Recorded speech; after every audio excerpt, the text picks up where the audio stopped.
Hello, everyone, and welcome to Reimagining Our Streets, our long format discussion. My name is Miriam, Roure, and I'm the program director at UrbanX, the venture accelerator for startups reimagining city life, built by Mini and the venture fund Urban Us. And today we have a very special and long event. During the next 3.5 hours, we will host 11 different back-to-back conversations about building more equitable and sustainable cities.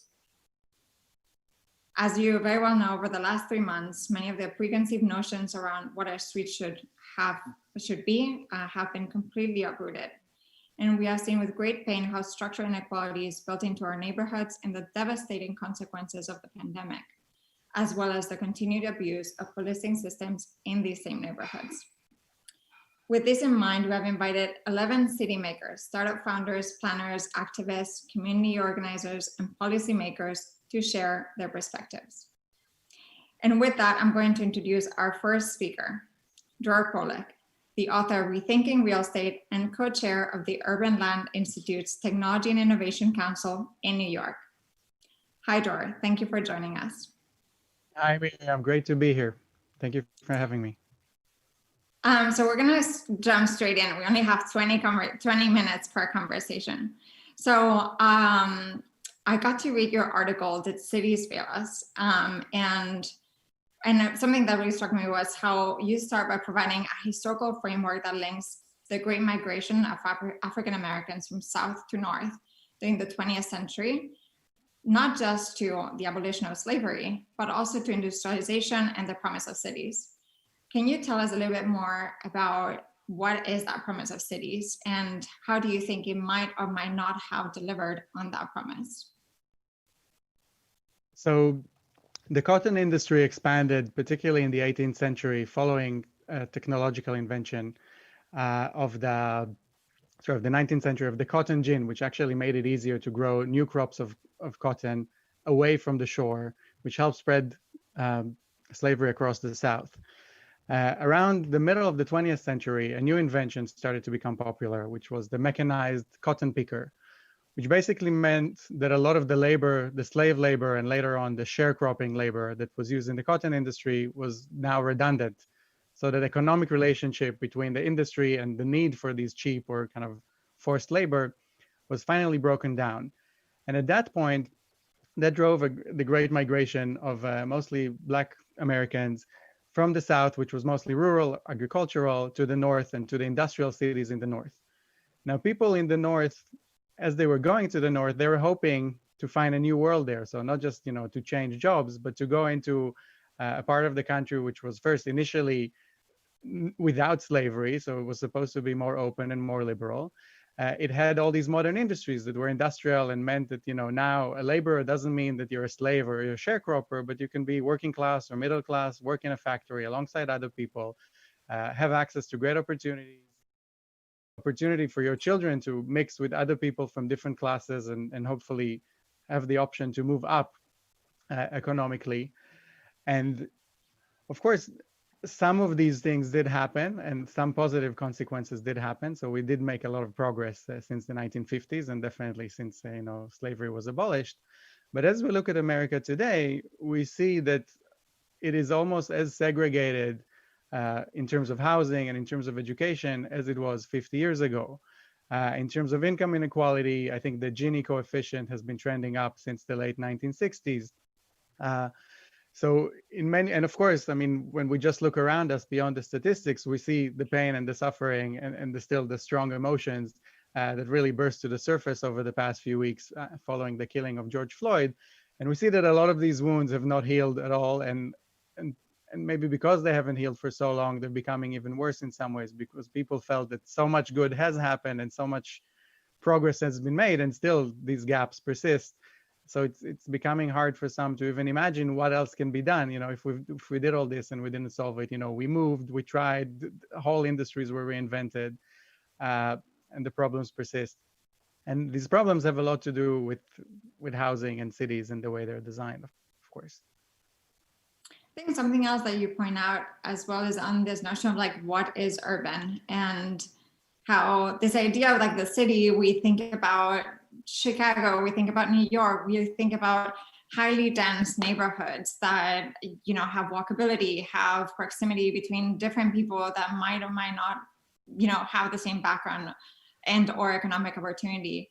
But the reality of what is urban is also quite diverse and quite different.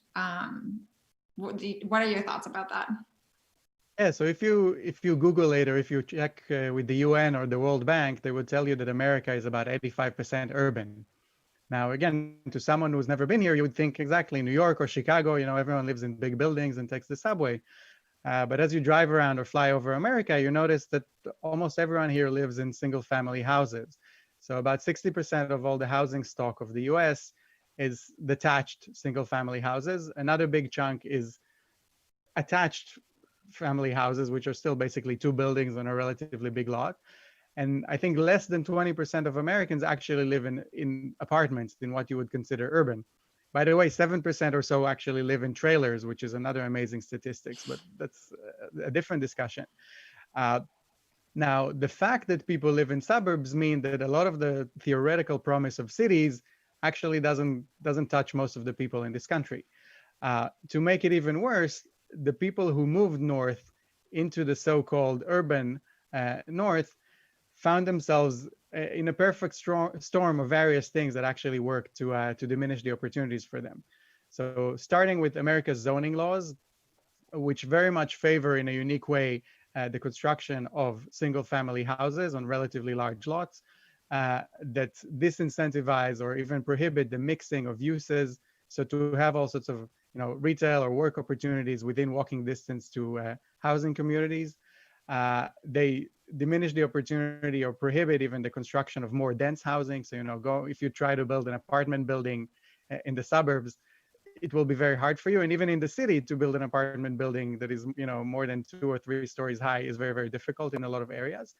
And part of that is because America's zoning laws are uniquely biased towards localism. So they give a lot of power to local communities, which sounds good in theory, but it basically means that I have the right, because I have property rights over my own land, to actually tell everyone in my area what they're allowed or not allowed to do. Now, that's just one aspect of it. At the same time, over the past, during the Cold War, America built a lot of highways, partly for defense purposes, like justified in that sense. And it also subsidized the ownership of cars and the car industry, which was a major employer in the 20th century in America. It also didn't tax oil because of the power of the oil companies in America and the structure of that industry, which meant that people were encouraged actually to live in places that you have to drive to and to work in places that you have to drive to, which again meant that people that already owned a house in the suburb had a great quality of life. People that owned a car had access to economic opportunity, but that theoretical story of a city as an employment market that people have access to didn't really exist in reality. Now, to make this even worse, there were explicit policies that actually prevented African Americans from living in certain places, and from having, even those of them who could actually afford to buy a single family home couldn't get loans because of redlining policies and other policies. And of course, many of them couldn't afford to buy a single family house on a large lot, so they wanted to live in an apartment, but these apartments were not being built in those areas where more affluent communities were already living and more opportunities existed. So you get this perfect storm of various conditions that basically mean that housing over the past 70 years was the main source of wealth for most Americans. This is where they parked all their savings and also all of their non-savings. I mean, more of their net worth was in their house because they had a mortgage as well.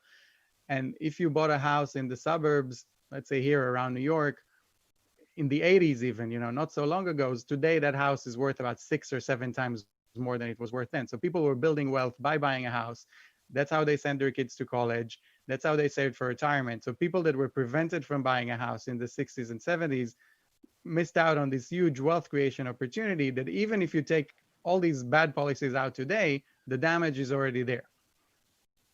Yeah, and I think related to this, we were talking before connecting about that video that appeared in the New York Times, and this idea that it's not just zoning, it's like the house being such an important part of property and wealth for Americans, both both the people who had access to houses, and then they didn't want to have the value of the houses diminished, as well as people who didn't have access to those. So how, yeah, maybe it's worth like talking a little bit about that story, and I think it relates to many of the things that we're seeing today in terms of how this is not just zoning, and yes, like zoning is very important, but there's also a little bit of like the fear of the other and what that means for one's wealth, or how that is linked to one's own economy.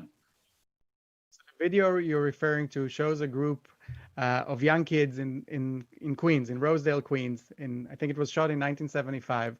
And they were just going for a walk in the neighborhood, and they saw some people kind of waving an American flag, and they thought, oh, there's a parade, something fun, let's go and see what's going on. And they ended up being chased away and called all sorts of very bad words. And a TV crew was there and ended up interviewing them. And I very much recommend watching the video. It's heartbreaking to anyone, and not even beyond race, just as a human, to see how people can behave to other people. And the New York Times went ahead and found those children and interviewed them, and also tried to interview other people from the neighborhood. And one interesting theme that came up in those interviews is the role of economic anxiety. So beyond racism, the fact that people bought a house in a certain neighborhood with certain characteristics, and how afraid and terrorized they are of the thought that something new will be built here, or some kind of new people will come here, and how that might affect the value of my home. Now, of course, that's no excuse for racism, but the interesting thing is that our system currently encourages people to own a house, to park all of their savings in a house, to rely on the value of that house for their ability to retire with dignity. So that actually reinforces the feeling that, anything that might come near my house is a threat to me, and I have to respond with force, and sometimes, in ways that are so ugly. That it's surprising that humans can behave that way, but it's important to know the economic incentives that are there. And I think there is a way to live differently, to incentivize people to, be a little less afraid of other people. I don't think that racism is only based on that, but I think that would help kind of take the edge out of certain issues. Yeah, I think that there's definitely an interesting link between what we see as systemic inequality and capitalism, and those being in many ways completely intertwined.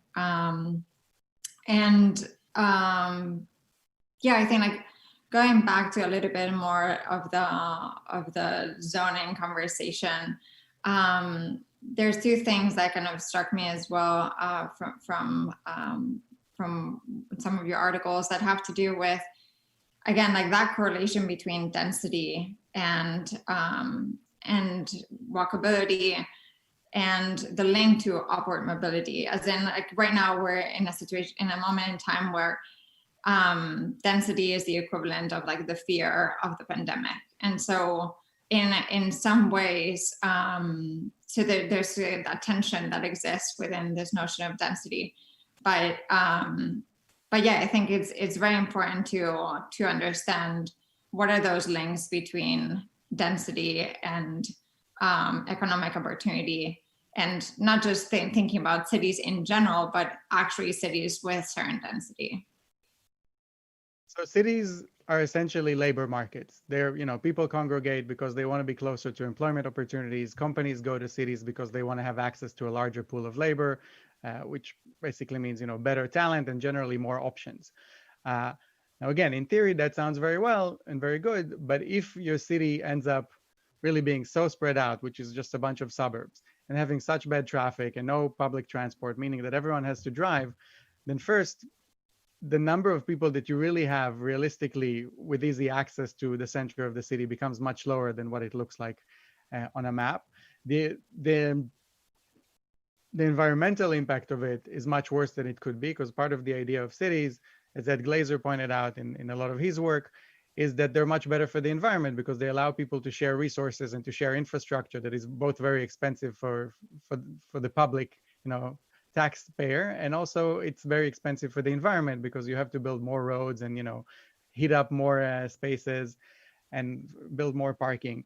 So cities are very good both for the environment, both for economic opportunities, and maybe the most important thing about them is that they force us to be together and to get along. They allow us to see other people. They allow us to interact with other people. They force us to interact with other people and to depend on each other and be in the same place. And I think when we look each other in the eyes, it's much harder to be, you know, cruel and hateful. I mean, obviously, sometimes people that are neighbors, they fight enough, but I think when your children go and play in the street with someone, it's much harder to, you know, think all sorts of abstract thoughts about them because you're all in the same boat and you end up facing all sorts of similar challenges. Now, this is backed by academic research, I mean, both on the economic front and the environmental front, but even in terms of psychology and culture. My friend Anya Jamrozik, in her own writing and newsletter, she's a behavioral psychologist, a PhD from Penn, cited a few researchers that show that areas that are more walkable mean that people actually speak to each other much more. And then that means that people have more social capital. They have more connections to rely on when they need help. They have better economic mobility because they can rely on their neighbors and on opportunities nearby and on people recommending them and thinking about them when an opportunity comes up. So a lot of these things trickle down. And again, so density doesn't necessarily mean we should all be like, you know, a housing project in Hong Kong where like huge towers. It actually means that because you build houses a little further up, like in Paris, for example, so not like in, again, like in extreme situations, you can actually create more parks and more public spaces, which is another thing that is unique to cities. So a lot of America is built on the assumption that if I want to go and sit on a nice patch of land, I need to own that patch of land in my backyard. Otherwise, it's not available to me. And the beauty of cities is that they create these spaces that allow us to go and, again, do things together with other people and hopefully not even pay for these things, but that they're publicly available for everyone. I know we have only a few minutes left, but before we leave, I wanted to touch on this notion of cities as bundles. And I quote, "They group together different people in services for mutual benefit." And today one could argue that given that knowledge workers, the ultra wealthy, there's a group of people who have fled highly dense urban cores, like in cities like New York, these bundles in some ways are currently undone, at least like how it existed previously. How do you think we might go back? How do you think those will evolve? As in, are we going to go back to those same bundles because they were proven to be so beneficial for everyone involved? Do you think we're going to have to find a new sort of bundle? Like, how are you thinking about this equation? So all the bad things that I just described, I think we're in a position to see them get much worse if we just leave things to kind of unfold without action. So cities, as we saw during COVID-19, they have a bunch of wealthy people and middle-class people that live in them, but these people rely on about 4 or 5 times more other people that are service workers and essential employees that are there to provide all sorts of services that make cities great. Now, we saw during the last few months how essential these people are, but this crisis also expedited the automation of a lot of these service jobs, which mean that those middle-class people that live in cities are actually becoming less reliant on those other people that live near them. So if in the past they had to be together, now we're seeing an opportunity for a lot of people to just move out of cities altogether and say, hey, you know, I have a knowledge job. I can work from anywhere. I don't need to be in the city. I can leave all the waiters and drivers, etc., in the city on their own and, you know, see you later. So we might end up with a society that is even more segregated unless we make cities attractive, both for these more affluent people, but actually more livable for these service employees and to allow them to live with dignity and also to allow them access to economic opportunities so that they could move up, if not them, then their children. So, thank you, Dror. I think with that, we are going to move to our next conversation, and I'm sure you will continue also on this topic for the conversation to come.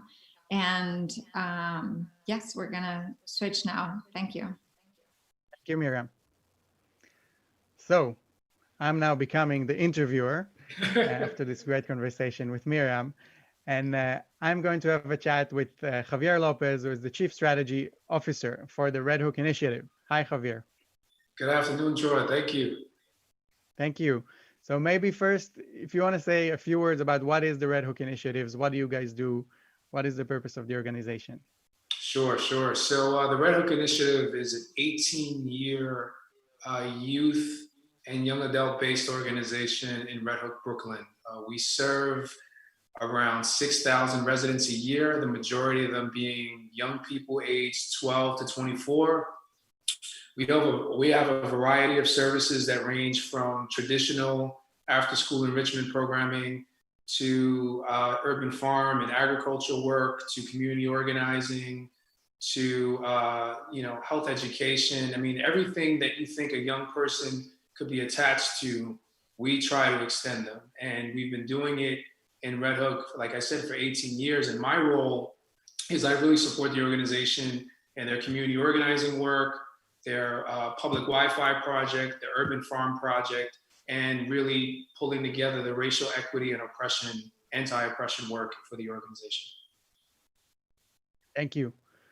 So what have you seen over the past 3 months, and what ideas did it give you about the role of technology, or what, I'm sure a lot of our viewers are technologists or investors and people that are looking to build things. What kind of opportunities or gaps did you identify? Well, Dror, as a youth development organization, the switch from the traditional face-to-face work to working remotely for our young people has been very seamless for the young people, but has been very hard for the staffing community that has traditionally served them on a face-to-face basis. So, one of the things that we realized right away in the neighborhood is that infrastructure was a great need. In Red Hook, Wi-Fi, like every other community across New York City, is not a fully free public utility. And our community of focus is the public housing community. And what we really wanted to lift up was how we could expand our public Wi-Fi program called Red Hook Wi-Fi and extend it to the public housing residents, who immediately came to us and said they had needs in health, they had needs in food access, they had needs in ensuring that the multi-generational families who were trying to get internet connection had it. So, from an infrastructure standpoint, there's a big need. And then from an overall orientation of how multi-generational families can access and use virtual world is a huge gap, and is an area of great need and importance to us. You mentioned to me when we chatted earlier about your telemedicine initiative and how both tying new technologies to respond to the crisis, but also the strong need of the human element in that process. Can you tell us a little bit about that played out? Sure. So, one of the things that we quickly realized when COVID hit is that our community, a Black and Brown community of color that has been disinvested in for decades, we knew that the comorbidities that individuals had would leave them at high risk of really being negatively impacted by COVID-19. So in Red Hook, unfortunately, we do not have a hospital. We don't have a fully functional community health center. So we immediately started to put together a list of series of questions that would look at food access, healthcare access, behavioral health and trauma support. And we initiated a survey that went out to residents to get a sense of like what their needs were. Simultaneously, we were lucky enough to connect with a bunch of clinical practitioners and residents from universities in New Jersey and in New York City who were willing to volunteer their time. So we had a survey, we had a group of medical support volunteers, and we needed to develop an algorithm that would allow us to understand how to prioritize what people were saying to us on a face-to-face survey standpoint and how that could lead to a medical telemedicine response. And we were lucky that we worked with a couple of colleagues that were able to build out an algorithm in a rating scale that would allow the volunteer clinicians and practitioners to follow up with those residents that had a highest risk. So if you had asthma, if you were above 50 years old, if you didn't have access to a clinician and you were in need of medication, you were immediately, through this algorithm, risen in the queue to get a phone call and to have a telemedicine visit in this virtual space that we created on our own. Now, me coming partly from the tech world, when I hear this story, I'm like, okay, a survey sounds very easy. I just send an email to everyone, I get the responses, problem solved. Is that how it worked in practice? No, it definitely doesn't work in practice that way. One of the things about, communities of color specifically, they are always surveyed. They are consistently surveyed, and there's never usually a reaction or something that comes in response. The information leaves. Luckily, for 18 years we've been in the neighborhood, we've been able to establish a rapport in a place-based existence that when we called up, people were willing to stay on the phone and walk through their answers, and that we were committed to, as an organization, to not just take that data and wait for a response. We connected them immediately to the volunteer clinical providers that were willing to offer their time and service. So trust was there. This wasn't a data mining experience. This was an experience that would allow people to get the response that they weren't getting by the traditional clinical or medical systems in Brooklyn or in Red Hook. You mentioned that population is being surveyed constantly. Can you elaborate on that, and also on, how is the data used? What kind of decisions is it driving? Sure. How transparent are those decisions? This is such an issue in Black and Brown and in communities of color and LGBTQIA communities of color. Academics, public sector, private sector, they're always, assessing people in our neighborhoods, assessing for what do you need for X service if you're the public sector, or if you're the private sector, what are your purchasing habits? And the academic sector, we want to research streetscape design. And all this information is extracted, taken from people, and then people outside of the neighborhood come with a response to that information that's data mined. And it is such a problem that we really need to first raise it as a problem, and then second, think through how grassroots groups and community organizations and individuals can actually own their own data, and they can facilitate dialogues with their own data via open sources. And then they can also monetize their own data, because again, people are getting rich off of the poverty and off of the disinvestment that they're trying to fact find for. And that is a real, real problem in communities of color and the communities that I've served for over the last 20 years. So assuming there are people in the audience who have capabilities and resources that they can bring to bear on these type of problems, how would you recommend to them to go about these processes in order to understand the problems, in order to develop solutions? It's interesting because there's been such a commitment from the tech and VC community around coding, right? So there's such a consistent method of, we got to get girls who code, young people of color who code. So the foundation of investing in coding is there, but how about this? How about making an investment or a curriculum that allows young people to interpret and create data sets of their own with their own neighborhood data? That doesn't exist right now. That could be a curricula, that could be an investment strategy. In the schools that already have a commitment to coding, that would be a maturation of the coding commitments that have been done. I think also we can work really hard, and those who are interested in this space, to connect those young people who are in coding and who could hopefully get these data visualizations that I described, connect with other people of color and data experts from their neighborhood or neighborhoods like themselves. You have a lot of people helicoptering in who have no ties to the neighborhood, have no cultural, racial, or gender connections to the neighborhood, that want to talk about how to develop a better understanding of data. Well, why don't you just work to hire those people from the neighborhood who have those skill sets that can lead neighborhood dialogues and discussions? And then finally, I really believe this is possible, but establish community-owned and operated data, open source data portals. There's a big movement for that across the country. I'm excited to see how that movement can manifest in Black-owned, data portals in the neighborhood that can then be, really leveraged as a community to bring in resources and investments that stay in the neighborhood. You brought up the issue of education and, some good things that children are learning today in all communities, I hope. We all know that over the past few months, most kids were at home with their parents, if they have parents.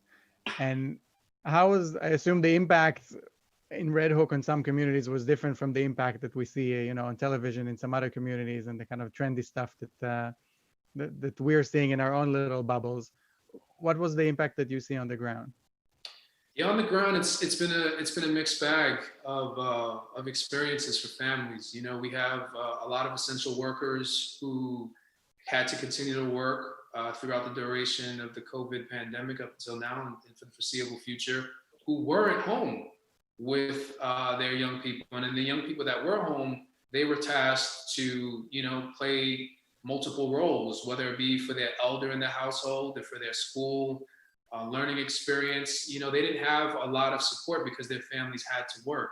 So, what we realize is there's not a supportive infrastructure to really support the virtual learning and remote world in a community where essential workers are prioritized and tasked with having to do the work that they are asked to do in households where they may be the sole breadwinner, and the young people then have to fend for themselves. And I also want to lift up the reality in New York City that the mayor erroneously cut youth-based funding for youth work during the summertime period. So there's a summer youth employment program that was cut. So you have that cut to a program that gave young people jobs. So they have not a lot to do right now in the moment. But then prior to the summer, the household was really an influx in terms of like how the young people had to navigate supporting the elders in their household and dealing with the reality that a lot of the family members that had to work weren't in the household. So that, it's not a romanticism. It's been a very hard journey for our young people who have to catch up academically, maintain their households, and figure out a way to navigate a learning system that they know through TikTok and other mediums, but learning is a lot different. So reading between the lines, I assume that, if people were behind in terms of education, probably the last 3 months put them further behind, people with no access to good internet or without the right devices or without a kind of safe and quiet place to learn remotely. Is that the case? It's a concern. It's a major concern going in. We're not even talking about special needs students, right? We're not talking about those students who need that in-person support in order to really excel. So as we look to the fall, we haven't had any real traditional enrichment programming in the summer to catch, students up. A lot of schools rely on the summer to maintain a certain academic rigor. Those types of support programs are not available. And when you reflect on the last 3 months, as I described before, it's a new learning medium. The teachers weren't prepared, the schools weren't prepared, the infrastructure in the households are different. So I'm very concerned about how Black and brown young people in New York City and in Red Hook are coming into this fall school year ready to excel. And I think whatever's being designed right now, if it doesn't center that reality, if those who are making substantive investments in education for the fall are not centering young Black and brown people in their planning, or folks who are suffering economically in their planning, you're going to design something that is not equitable. You're going to design something that's going to create more inequities. So I'm trying to see a silver lining here. There is a silver lining. So much learning is moving online. Yeah. In theory, at least we know that, housing is segregated. As a result of that, school and education is segregated. And we know that, in America, even public schools are largely funded by property taxes of wherever they are, which means that, public schools in good neighborhoods have much more resources than public schools in less well-off neighborhoods. In theory, the internet promises to allow everyone the access to the same academic material and to the same good stuff. What is currently standing between the community that you represent and the ability to make the most of these online resources? So universal broadband free access. I know it sounds like pie in the sky for people, but I think that it needs to be seen as a utility now more than ever when you consider the fact that the remote learning is going to be a norm. That has to be championed by those who may be watching this and those in the public sector that are asking for it. And we have to re-envision what a learning environment could look like for young people in my neighborhood that I serve. So when I think about wraparound services and programming, all of that has to evolve and change. And I would be lying to you and said if I knew what that was. But I think if you think about a 7-day-a-week cycle and schedule, the traditional school day has gone out the window and it will not probably be normalized for the foreseeable future. So you have to reprogram how you extend out traditional education and wraparound services to supplement the learning gaps that are going to be apparent. And I think those who are in the not-for-profit community and the for-profit community focusing on youth development, it's really working with young people to better understand what their needs are and what their goals are as they see it, and then compare that to the curriculums that are being, tested in these schools in the remote way, and just seeing where they're meeting and where they're not meeting, and then being prepared to course correct over time. I think you cannot go into this and think like this is the universal way of working. Every student experience in New York City is different. Every school is run differently, as you described. And I think there has to be attention to all that when designing support and the traditional education that has moved remotely. So in a perfect world, if I would give you a wish list, we have technologists and builders here listening. Yeah. Starting with even education, but then even with other topics, what would you like to see being built? What kind of tools would help you do your job better and make an impact on people's lives? I don't want to put too much emphasis on AI because I think the human aspect, even with Zoom, is just as important. But I think the teacher community needs some support on assessing how young people are learning differently. If there's a method to capture that, whether it be through more student reflection spaces via an app or via a module that would allow them, like, did you really get this lesson? Polling, just capturing what the student experience is. I think is just, there needs to be a heavy investment in that, because the student experience cannot be relied upon the teacher experience. And I'm not sure where the balance is from the education standpoint, but I'm worried that the teacher experience and the school experience is being prioritized over the student experience and the family experience. And I think we could put more investments in understanding what the family needs are, what the student needs are, to better prepare the student, but also to get the school in a better space of like what they're rolling out. Even if people have access digitally to classes, I assume they don't have the right place to go and study quietly. Are there any spaces in the neighborhood where children can actually go after school or during school hours to sit and learn if they're not at school?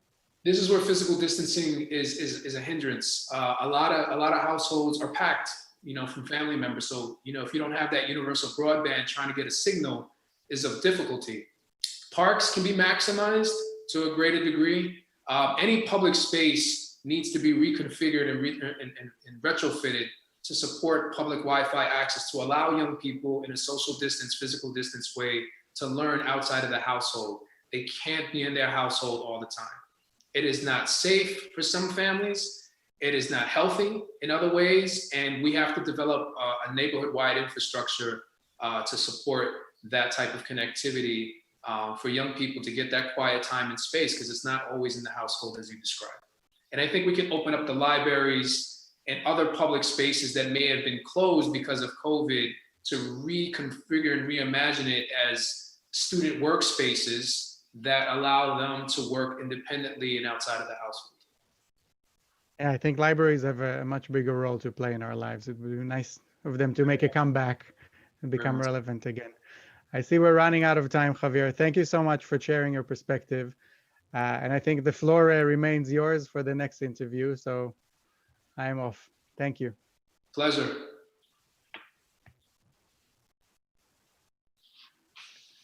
My friend. Hello. Anthonia Ogundele, good. It's a pleasure to see you once again online. How are you this afternoon? This morning, I'm out here on the West Coast. Vancouver. Yeah. So great to see you. It's great to see you as well. I wanted to first ask a couple of softball questions before we get into it. So forgive me for how easy these may sound, but it's all good. I'm ready. If you can give me a sense of who Anthonia is and what is the Ethos lab space for the world and the audience to know, the floor is yours. Wow. Well, Anthonia is an extremely curious individual. Someone has said the Jill of all skills. I am a disaster planner by training and career. I'm an urban planner as well by training. And I've recently embarked on this new enterprise, the Ethos Lab, in response to becoming a new mother and wanting to ensure that there are spaces in the city that where my daughter feels safe, where she feels protected, reflected, and connected. As we say, that really centers her humanity, but at the same time acknowledges the technological reality that young people are all entering into, including herself. So that's what the Ethos Lab is. The Ethos Lab is a space where, or was to be a space before COVID, we were creating creative co-working spaces for young people that were tech-infused environments that supported culture and STEM-focused exploration. We have recently transitioned to developing an online platform to facilitate that mandate, where young people are able to co-create these experiences for their own personal growth and development. We are a kindred spirit. Yeah. So I'm gonna, transition into thinking a little bit harder about like how, technology and planning and smart cities and design plays a role, and will continue to play a role across cities across the US and Canada and abroad. So I'm gonna ask you this question and let me know how you take it. Can smart cities, processes, and design be both technologically centric while also centering the Black and Brown experience of those who live in those neighborhoods? Is there, how do you center the Black and Brown experience with technology and with the smart cities processes that I know that you've been part of and aware of? What would you? Mm-hmm. Yeah, I mean, I think it just already starts off, first off, with, you and I kind of operating in the same place around engaging, particularly with young people. Youth do not operate in both only the physical space, and they don't just operate within the digital space.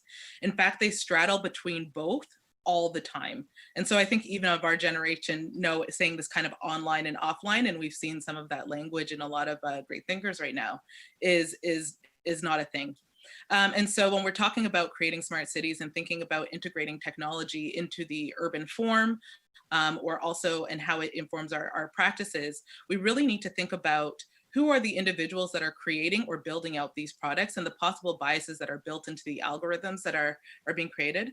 And I know that there's been a lot of conversations, particularly, being Canadian and what was the fate of this, the big development in Toronto around the big smart city space there. A lot of conversations around privacy, but I think that as we have seen in the digital space, a lot of these conversations around racialized communities either being not present within the workforce, but also that technology is not recognizing images, faces, and even filtering jobs because of certain algorithms. This is extremely important as we start linking it with city building. So I think absolutely there is a way of integrating technology and also centering the humanity of the Black experience as we're trying to do with the Ethos Lab in the creation of space. And I think that is, I saw your conversation before. There's a lot of great workshops around coding, but it's about contextualizing it and making it and empowering the young people to co-create these environments that they're occupying. And we're going to get into some ways to structurally change that, but that's where I'll leave the response. I think it's a necessity. And we may fall an ill fate in the physical environment that we're seeing currently in the digital environment of lots of lots of racist behavior, particularly within spaces that young people occupy. So true. I mean, I just was with a bunch of students yesterday, and they have said accountability for racism online amongst peers is just not there. It's gotten worse. From the Zoom bombs to everything associated with just engagement. Like, a lot of young people feel not safe and are experiencing visceral reactions in a way that they felt at least they could go to somebody if they were in school or in different places. But now they feel like they have to take that all on and navigate that. So I completely agree with you. Like, how to protect that is key. When I think about bias in systems, people think about trainings, Training's always thrown out there. We're going to train ourselves out of bias. Is there, have you ever experienced through processes in your work, a way to assess bias, the prevalence of bias in work, to really react to it and address it? Is there anything or models or even ideas that you could present to the audience that really allows them to check their bias, whether it's implicit or explicit? Oh my goodness, it was such an intense question, even when you were preparing me for this. You know, I can't really think of a very strong kind of bias assessment tool. But I mean, there are systems in place around debugging when something is not working. So in a digital context, I think that even just having a baseline understanding or debugging who is in the room to make sure that what is produced does reflect the community that it endeavors to support. And I think we cannot shy away from also just the straight facts around the nature of our community, the diversity of our communities, that these things need to be considered right from the get-go. And so I think structurally, you know, assessments come on the back end. What I would say is that upfront, that there needs to be some checks and balances in place to ensure that those biases are mitigated, whether that be hiring Black and brown folks, and you know, particularly in talking about anti-Blackness in a Black context, that you actually hire Black folks. You know, we look at that in terms of hiring around whether it be gender equity or gender or sexual orientation. So I think that we need to kind of extend that way, and in particular, with our space of interest, specifically youth, that are often disempowered in these in systems, you know, not being able to vote, not able to own property, all of these different things. They are very much subject to these environments that are often created by adults, and often created by adults that we know holds specific bias that disenfranchise some. You know, the thing about young people is, as you get older, right, as you become like I say, an OG or somebody that's just, you know, trying to hold on to the youth, but recognizing you're going farther and further away. The talent is there, and yet we saw it play out with the TikTok warriors that really impacted the national speech by the president of this country. Mm-hmm. How do we continue to elevate young people's space in the world that you're in? Like, what do we have to do better to allow those in the audience to consider young people as co-developers, just as you do and as I do? Like, what has to change from what your experience thus far? Yeah, I think fantastic question. I think one thing is we oftentimes need to kind of get out of the way. Right. I think that that young people have a lot of amazing solutions. I mean, we're seeing it with the disruption to the rally that the leader of your country was putting on, but we've also seen it in terms of climate action. Like, there are young people that are mobilizing on major issues, and for us, what's been really interesting, and I think in the last couple of weeks, I've seen a lot of kind of parent or adult blogs that talk about, like, when are your kids ready to talk about race? They've been talking about race. It's that we haven't been listening. So I mean, that would be the second one. So there's the kind of get out of the way, but then it's also listen. And I've said on other panels before, I'm a student of hip hop. And I've often said, you know, hip hop is kind of the slave drums of our time. You know, if you listen to the music, you know where the kids are at, you know where they're at. And so even listening to the music, understanding the mental state of where our young people are at, but at the same time, the intense creativity that oftentimes doesn't get the elevated platform to be able to be practically engaged, fostered, to be able to rethink systems, to rethink ways of being. Unfortunately, what we're seeing, Black youth are huge culture creators, and we know this. And so right now, young people are engaging, particularly Black youth, are engaging with technology in a very consumptive way. And it's about giving them, not even so much giving them, but like presenting opportunities where there's the ability to build. And so if we're just talking about TikTok, we're talking about that online digital space, we cannot be surprised about the disconnected relationships that are then happening in physical space. For young people, they are one and they are the same. And we really need to, as adults, recognize this.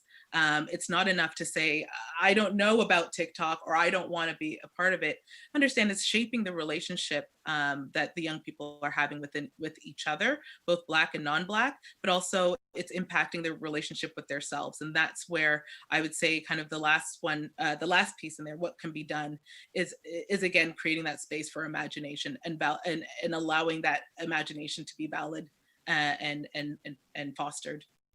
If there was ever a monetization of Black Twitter and what Black Twitter has contributed across the world and across the country, I mean, I don't think the numbers can be captured. I mean, everything to me relating to Twitter as a person of color, I know who I'm looking for. I'm knowing, and they tend to be all Black leaders in different spaces. And I'm always surprised about how shocking that may be for those non-white people that don't know necessarily that exists. Black Twitter, what's that? It's been around for a decade. It's nothing new, and it's shaped everything and supported everything from the Black Lives Matter movement to Nike release dates for kicks or sneakers, depending on where your regionality is, to music. And when I think about the future of young people and what is the trends emerging for them, in my space, digital activism is without a doubt for the last 5 or 6 years grown exponentially. The level of accountability, some people call it cancel culture, some people call it accountability. What trends do you see at the Ethos Lab space regarding young people and what they're developing and what they're talking about that the audience may not be in tune to from your day-to-day work? You know what, it's been really interesting with the young people in the lab. We do talk about, we're co-creating a space together. So we mainly talk about that. But what has been a really interesting insight is that young people are actually kind of drunk off of social media right now. That's what I'm hearing, that they're looking for deep and meaningful relationships online and the ability to pull them offline. And it's funny, I'm hearing also from parents that there's just the desire for basic communication skills face-to-face, like being able to foster or create that. So that's one thing, is just what we're hearing from young people. What I'm also seeing is that the digital world environment is truly where young people are interacting. So I've talked about different social media platforms like TikTok, but also, and maybe even Instagram. But what young people have actually been moving closer towards is that space of more of a Fortnite, Counter-Strike, video game type environment. And that is extremely telling. When you have young people imagining a different reality for themselves in terms of a space that might model what the everyday reality looks like as well. But within this context, and in talking about anti-Black racism, a number of them have said, they're so happy to just even be a part of this opportunity to shape a new world. Right? Like, that's just feeling like they're a part of the beginning of something, and that they're going to be given the tools and opportunities to be able to build it. That has been extremely great. But what's been also telling is that, we do a gratitude circle, that one of the Black males that was in the group was like, I'm just thankful to be alive. And so I think when we talk about innovation and also integrating technology, like there is, you can't really, you can teach a young kid how to code, you can teach or participate in these large hackathons or all of that innovation, but the mental load and trauma associated with what has happened in this time and the everyday existence in a Black body is something that needs to be taken into consideration when we think about creating these different spaces, and as well as introducing new innovations and having them participate in it as well. So I'll just give this one quick example as well. We just did a hip hop writing workshop. So we're an organization that's focused predominantly on, again, STEM and culture. But we did a hip hop writing workshop so that young people were able to have that opportunity to write, to think about their feelings in a different way, just in this time. Is that something that would be presented at like a STEM or robotics camp? A space to decompress just on what is happening for the day. And so I think we really need to think about integrating these types of practices, especially when we begin engaging Black communities, brown communities, and I'm going to say, you know, in all communities as well, of youth that are currently feeling the mental stress and being pulled between these two different worlds which I'm now really getting into. I couldn't agree with you more. You know, it's you know, experiencing how many times the performative allyship, the performative engagement of young people, where they are part of something, but everything has been designed for them and decided for them. They know that, they feel that. That's another example of trauma. That's another example of not being valued. And by you creating that space, by giving them the space to co-create, not only does the relationship improve, but the confidence improves. Their ability to participate in mediums and spaces that maybe they didn't think that they would be welcomed improves. And I think a lot of people who don't work with young people just don't get that. They really think, well, this is what they want because we did a market trend analysis on purchasing habits. This is what they need. These are the impressions and the retweets.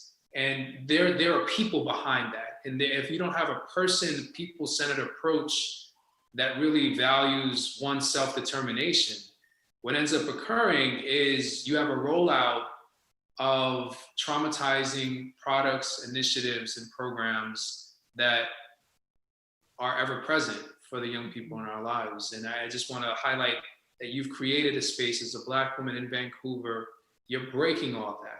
You're breaking the patriarchy, you're challenging white supremacy. And I am indebted to that work because I know your journey in getting there probably was seen as maybe not the most ideal for the outside world in terms of opening up your own space. So if you wanted to give a close to the young people that may be interested in starting their own company or organization, and they're people of color or people from the LGBTQIA community, what advice would you give that person in the audience right now? Like a youth, or you're saying like if I was talking to a younger self? Let's say me and you 10 years ago, and we were like, wow, we got to do something here. And then here you are, and here I am, like, yeah. You know, what did you need to hear at that time that you figured out that maybe you can say to somebody in the audience now? You know what? It's unfortunate, but it's one of those, like, just do it. Just like jump out there and put your whole self out there. And you know what? You're going to get hurt. Like, know that you're going to hear no. Know that there's going to be these, whether it be different barriers that are put in your way in terms of progressing. But I'm actually quite grounded on the close relationships that are around me. So you surround yourself with people that know who you are and that are there for your best interests. In this time, as a lot of organizations are seeing different support from other outside organizations now realizing the gaps that are happening, it's really, you know, you need to be very clear of your own integrity, and again, align yourself with people that are there to see you as a partner and not to see you as someone to kind of prop up or performative. And so I just want to add just one last thing, and we've talked about it around the structural changes. The endeavor is that this will be a cooperative. And so as we engage with cities, and as I told our chief planner here last week, you will not extract the information and put it in your planning document. We want to enter in as partners. And having the young people come in and be like, this is our information and we're sharing this with you and it's ours. That's amazing. That's great. That's the way we all have to lead. I think the young people are going to hold us even more accountable. You got to be ready because they ain't playing games. No. Anthonia, thank you very much. I think our time is up. Yeah. And I will shift to you to introduce the next panelist. It's a pleasure to know you, to speak with you, and I Yeah. hope to get to Vancouver soon. Oh, absolutely. Absolutely. So good to catch up with you. Take care. Take care. Hi, Tiffany. Hi, Anthonia. How are you? I'm holding it together. How about you? Doing pretty well. You're out here on the West Coast as well? Yes, Pacific time zone. A little bit later than everyone on this call, but it's good to be here. It's all good. I'm on the West Coast, Vancouver as well. Here we are.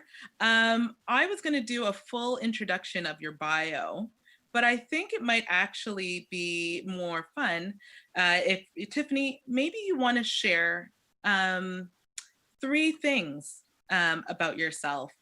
One that is maybe curiously fun, one that might be stiff professional, and one that maybe speaks to your forward-thinking nature. Oh, okay. I like this format. So I guess fun, I don't know if this is fun, but this is pretty fun, I guess fundamental to who I am as a human being. I am the daughter of immigrants. My parents emigrated from Taiwan in the 80s and moved to Flushing in New York.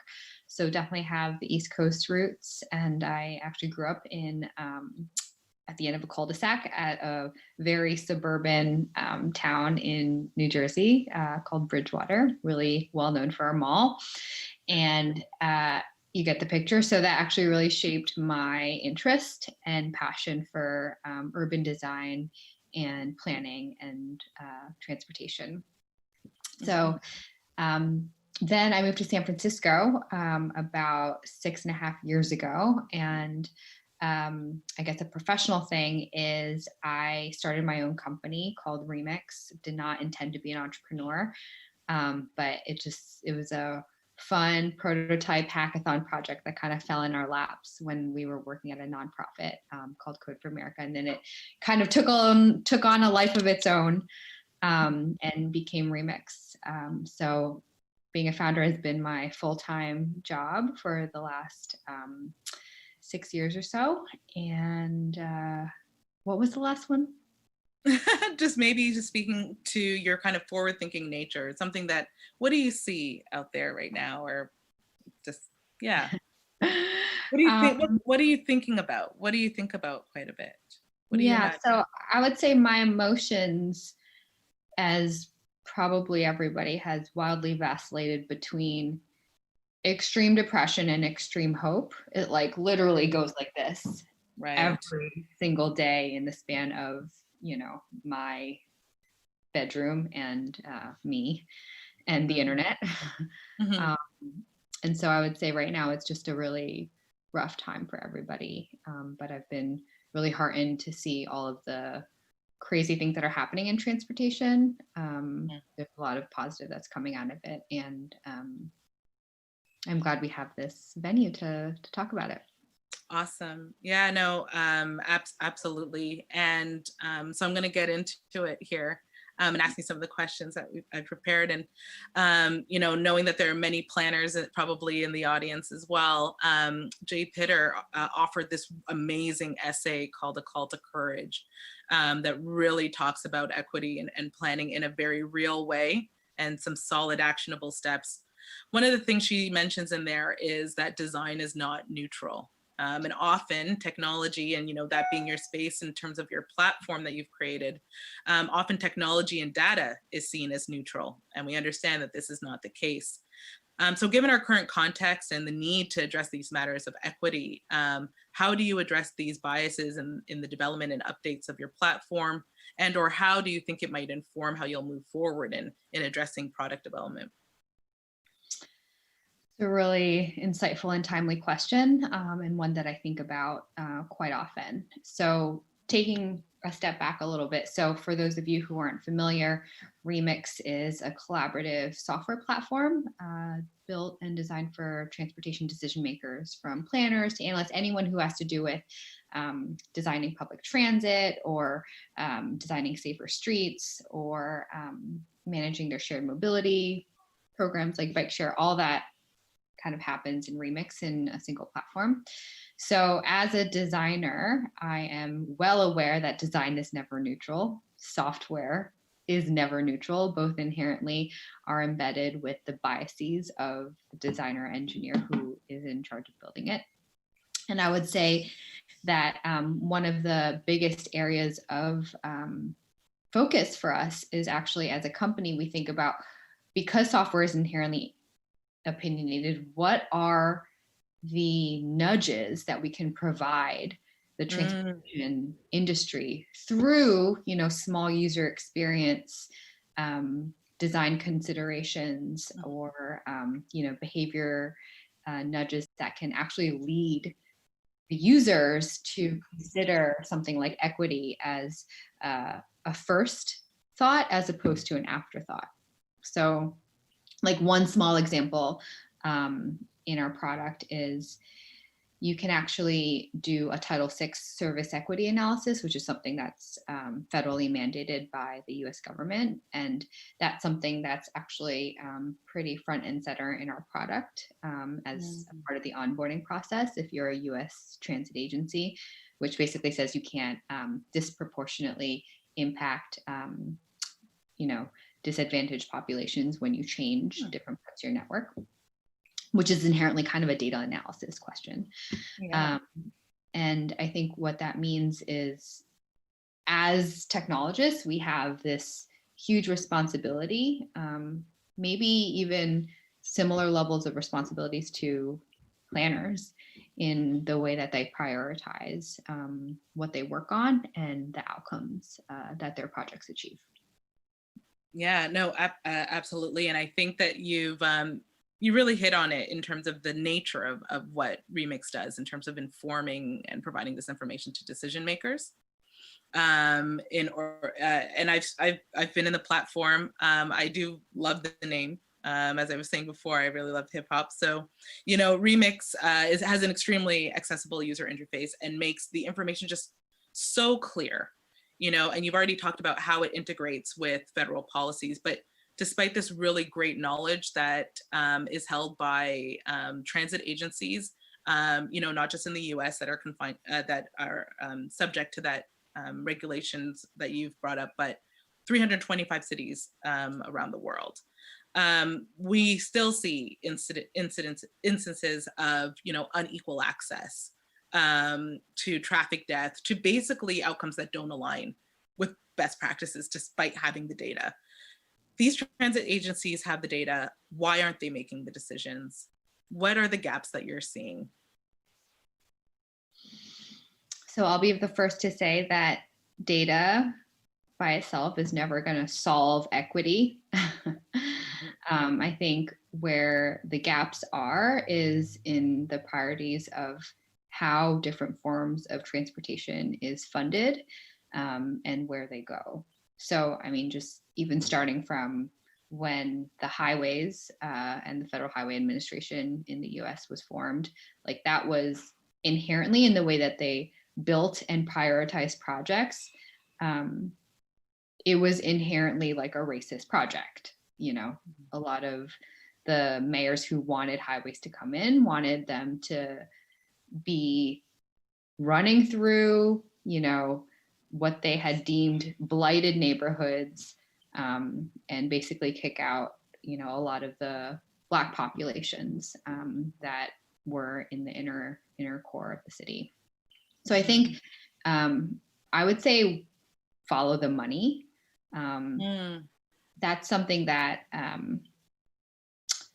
software is not necessarily in a good place to try to be the savior. It is at its core a policy issue in the way that our country, actually, I think Canada does a better job at prioritizing different modes of sustainable transportation and giving the money to transit agencies that need it when compared to the US. But I would say that data is like one piece of the puzzle and maybe a part of kind of the narrative storytelling that agencies can do better at in order to get more funding. But in the allocation of resources, that is, I think, the underpinning of sound transportation planning decisions. And data can help, but it's not going to ever do the whole thing.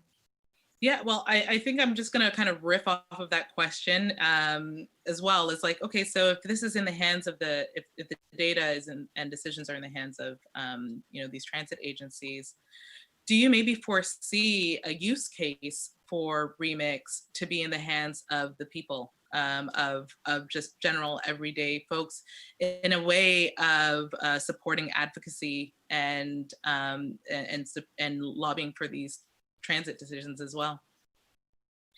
I love that question because it touches on, I think, one of the areas that we really believe in at Remix, which is kind of democratizing access to tools.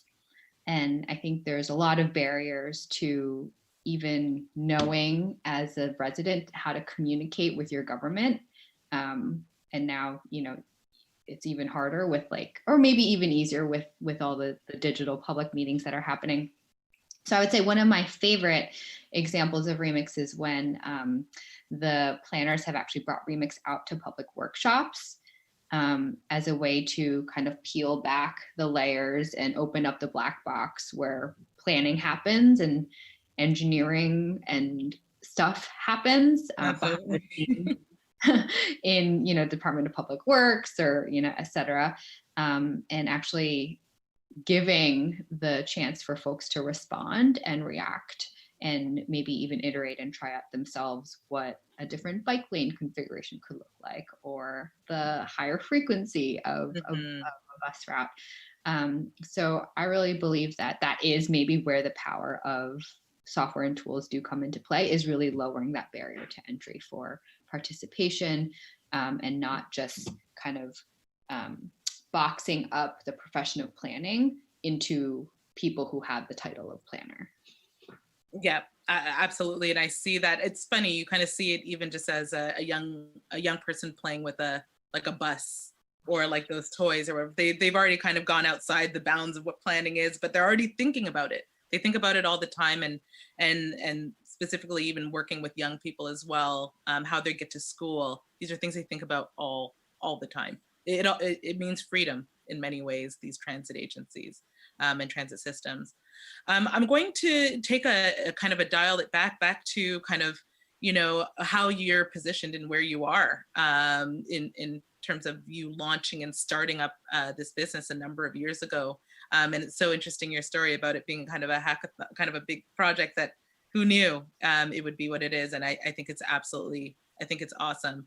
But Silicon Valley is known to have a very distinct approach to spinning up and starting businesses and solving problems. And there are accusations and in fact examples of how these methods have been quite damaging, or in terms of impacting social cohesion, to omitting and truly interrogating the matters around racial bias and equity. I'm really interested to hear kind of the evolution of your approach. I'd love to hear how it's kind of started, and maybe kind of what your ethos was at that time and the thought around it, and maybe how it's evolved now to reflect what Remix is today. So I would say I have found myself in this place where I occupy two very different worlds simultaneously. One of them is technology and Silicon Valley and everything that comes along with that. And then that's like actually a newer industry to me than urban planning, which is kind of what I studied and, what I wanted to do. And so it's been difficult, honestly, for me to kind of bridge the gap in language. And of course, language, words define our reality. And when I speak with someone from the tech world, like an investor or, other founders, like I have to use like startup-y language to connect with them and explain to them where we are in our trajectory and our milestones and our growth curve and all that. And then I have to completely use a different vocabulary when I talk to our customers and our clients and people who are actually doing the groundwork of improving transportation. So it is like a little bit jarring for me to try to kind of marry those two worlds. And in a way, I do think that the team and the culture and the values that we've built on our team kind of reflect what I hope to be the good parts of both of those worlds. So we had just actually a visioning exercise at Remix recently, like why do we exist? What world do we want to see enabled? And I think for my team, and I work with about 60 folks, half of them are transportation and planning practitioners from local government and et cetera, and then half of them are software engineers and product designers. But what both of those sides do have in common is a desire to achieve a more equitable world by expanding access within it, and believing that access to better tools and data enable cities to push for better transportation and infrastructure, which then obviously accelerates a more sustainable, resilient future. So we've been really excited to see, and we're like really leaning into what our customers are teaching us, especially during COVID. We've been so amazed to see, all of these cities, city of Seattle, Cambridge, Somerville, New Orleans, Oakland, kind of leaning into projects and accelerating them in a way that provides more access to more people. And I think that's kind of the core of the work that we do. And then at the same time, we want to be able to enable kind of a community surrounding us that, maybe more tech people, because we're in San Francisco. And so we actually have a Women in Urbanism series where my team set this rule where 50% or more of the speakers must be people of color, and we want to elevate those voices. So it is really infused, I think, into the world that I have found to inhabit in that Venn diagram.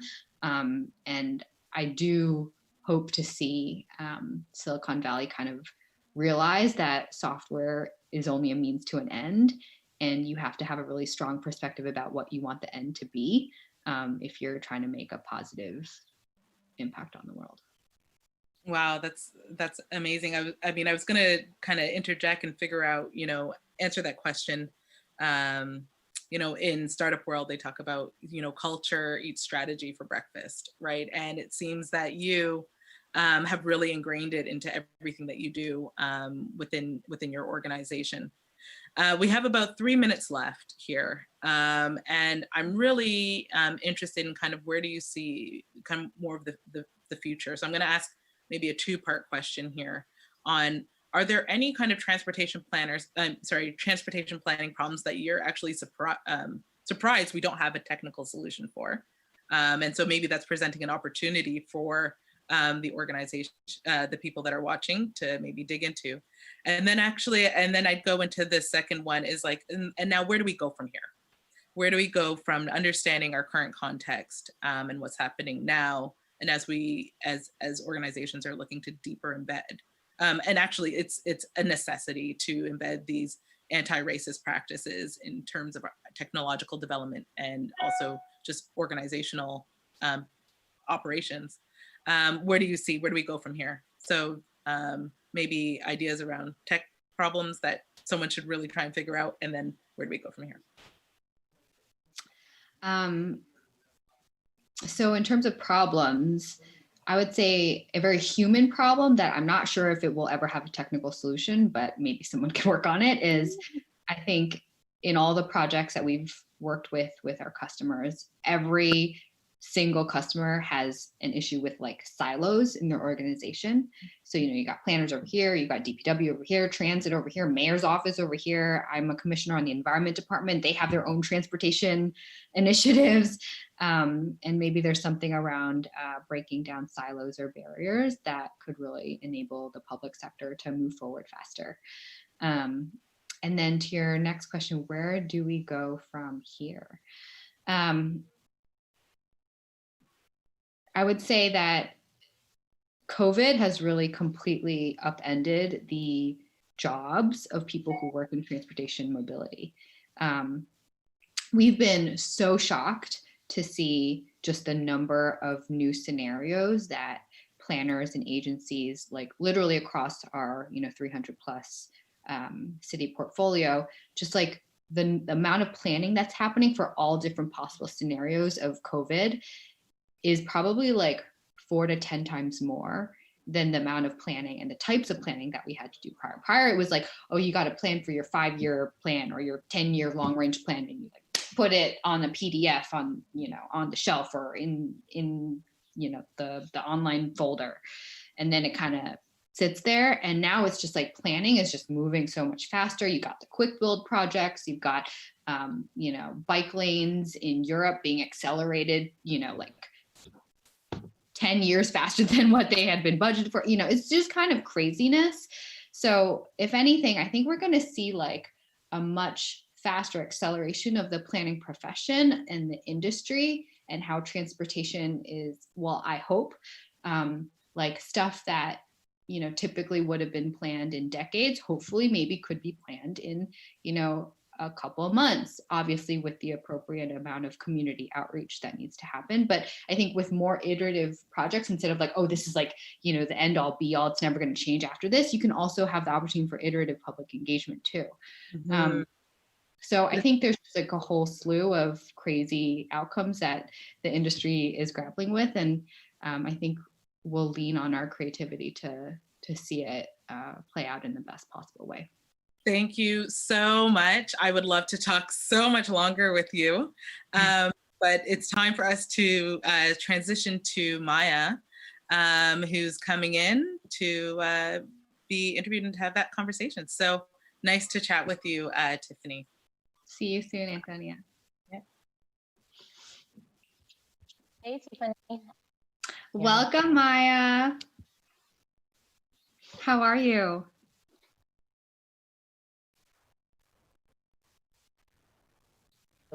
Ooh, Maya, I think we lost your audio.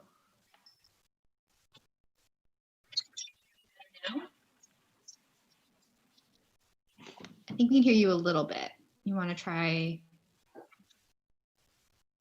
We heard you for a second.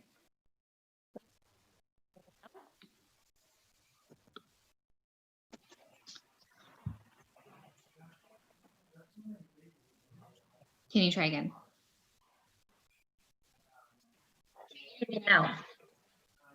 It's a little better. It's a little better. Yes. Yes. Okay. Let's try this.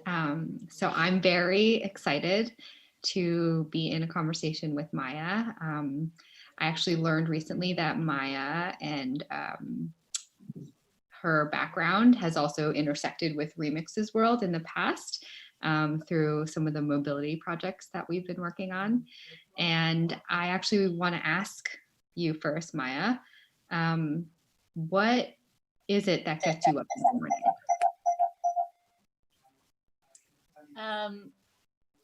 Can you hear me better now? Oh, that's way better.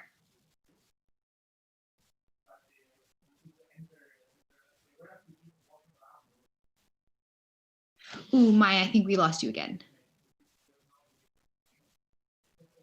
No. Can you hear me now? Yes. Yes, great. Trying for multiple devices. Thank you so much for that intro. And yeah, we have intersected, well, through my work at the forum. So if I were to capture that a bit and speak to that for the sake of those that are not familiar with the forum and what it does. So the forum is a platform for private-public partnerships that is steered towards shaping a better world. And in the context of mobility, I work as part of a team that has its arms in New York, in Geneva, in San Francisco, in China, and in Japan. And we're trying to shape a better mobility future. And we are looking at safety in mobility, sustainability or environmental impacts of our mobility systems or ecosystems, I should say, and societal issues and inclusivity and equity. That is covering a lot of ground. Maya, can you share a little bit about your personal journey and how you ended up at the World Economic Forum? Yes. Well, I'm half Israeli and half Finnish, so I myself sort of a blurb of two worlds colliding, if one were to describe that. And I started my journey with the public sector. And I was working on clean tech in the clean tech era. And it was based out of China on and off. This is how I know one of the other speakers here, Dror. We've lived in China in similar times in our rich China past. And I then at some point decided that I would shift to the private sector and worked for a few startups, one of which is Better Place, that was conceived at the World Economic Forum's annual meeting in Davos to enable mass production or mass electrification in our mobility system. It was back then the most invested startup in the world, but went bankrupt, as we might, as some of us know, and then shifted to the third sector, feeling that electrification is ahead of us. We still have a lot of work to do, and there are many gaps between what the public sector can do and the private sector can do. And then the third sector seemed like a good approach. And I moved back to China after a decade in Europe and in the US, feeling that given its enormous impact on our mobility systems, because it has become the world's largest manufacturer and market for vehicles in 2009, pretty clear that that is going to be a shaper for many of these emerging markets that are going to have enormous footprint on the state of the world, given that mobility is about a third of, between a quarter and a third of emissions, depending on if you're looking at global or local. Yes, yes. And that's how I arrived at the forum. So I think what is fascinating about your background and your experience kind of sitting in between the private and public sectors, as well as at a global scale, you're probably seeing trends around the world that, you know, many of us don't on a day-to-day basis. So I guess I'll start with a pretty big question, top of funnel, and then maybe we'll narrow down as we get into it. So one of the top of mind areas that I've been noodling on, partially because it also affects me and my business at Remix, and everyone's wondering, you know, what is the role of government in helping us get out of this crisis right now? And specifically, what is the role of government in helping us get out of this crisis and move towards a sustainable mobility future? Are there any examples that you can share that you've seen already that you think are very promising that the audience can learn from? Yeah, there are two ways by which I want to address your question. So the first is speaking from my role at the forum. So I think we're noticing now more than forever, and I think that you've mentioned that as well in your conversation, that local governments are playing a crucial role today as they're deciding on how to funnel recovery funds, and even their reactions to the crisis, to the multiple crises actually that we're facing, have really opened our eyes to the various opportunities out there. So voters are now exposed to ample opportunities that perhaps were not exposed to before. So government can enable that through introduction of open streets, through repurposing carb and so on. So that's one approach. But on the regional and national level, governments now, and as in any huge crisis, have an opportunity to decide on how much funding and whether or not funding would be contingent upon meeting particular requirements. And we have been looking at whether or not these recovery funds proposed by the European Commission, by the federal government, and by the Chinese government, for example, are going to be looking at electrification or clean technologies as means towards improving the state of mobility going forward, be it in the air, be it on the ground, and be it in the ocean. And we're very excited to see that some countries have actually been very sensitive towards that and have seen an opportunity in rethinking the way that they distribute their subsidies and funds. For example, China has postponed the phasing out of its subsidy for electric vehicles by 2 years, which was a major news for the industry. And we already have seen the numbers of vehicle sales, electric vehicle sales in China, go way up already in April. So this was promising, and all eyes really were on China at that point in time, even though it might not be representative of other markets. It does have a footprint because of its production power and because of its multiple joint ventures from large auto manufacturers from around the world. We've also seen Can I ask a quick question about that? So for the electric vehicles, the purchasing trends are going up. Were those, if you happen to know, people who would not have even bought a car before COVID, or are these people who were going to buy a car and they chose electric? It's an excellent question. And I would say, China, again, is not representative of other countries, whereas the ratio of people owning a car per 1,000 people would be about 175 in China per 1,000. In the US, it's over 800 for 1,000 people. In Europe, it's around 500, 450 per 1,000. Then China is an emerging country in that sense, which means that most vehicle buyers are new car buyers, and there are over 200 million cars, new cars, bought in China every year. So the fleet is growing tremendously.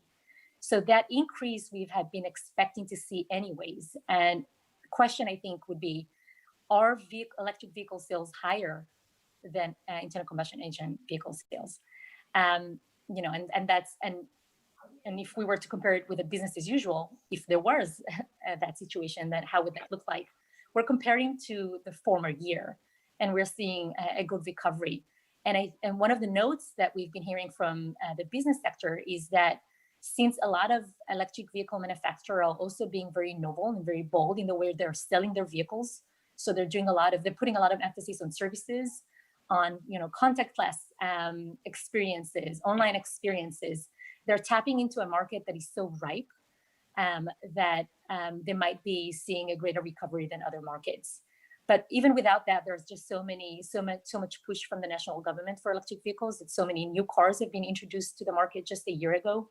So they were looking at 2020 as the year in which they can actually, seize ground.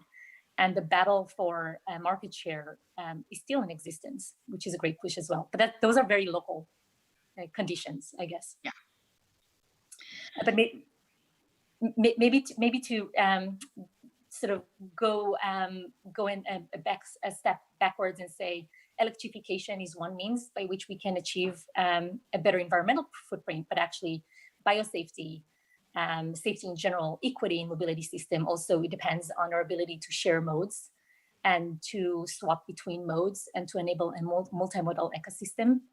And those are still under a huge challenge. And we are seeing efforts, and we will see more efforts of different providers, and we see partnerships between micromobility companies and shared mobility and fleet operators, lease companies, and transit agencies and cities that have come together during COVID. And we've had one pilot and one project called We'll Move that has tried to foster that even further.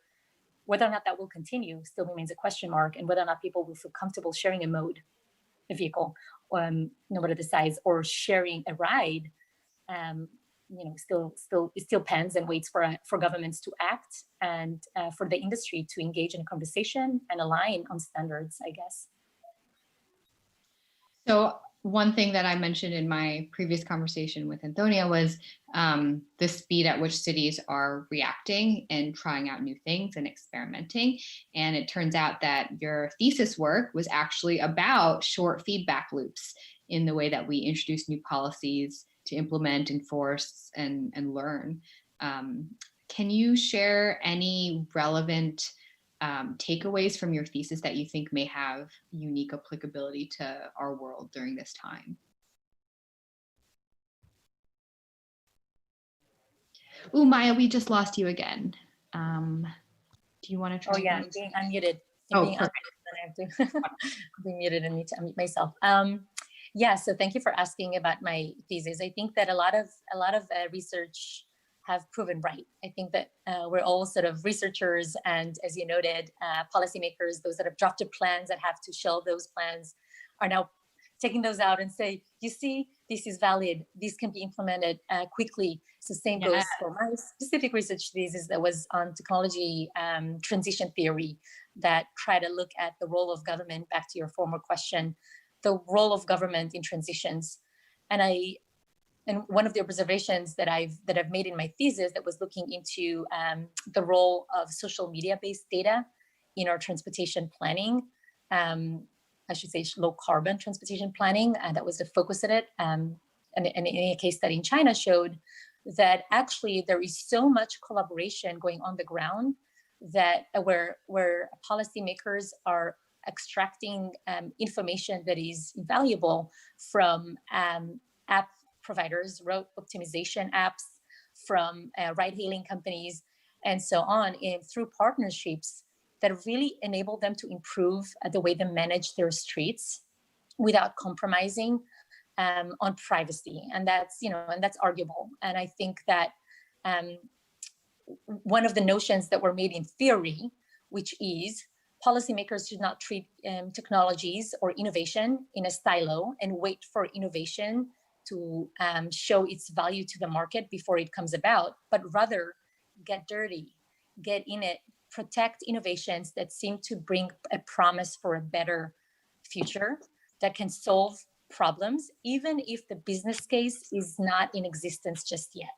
And that through that policy encouragement, through regulations that create a market, through protections for innovations, or through injecting grants and funding to innovations, we can actually bring about that future closer than what it would have otherwise be.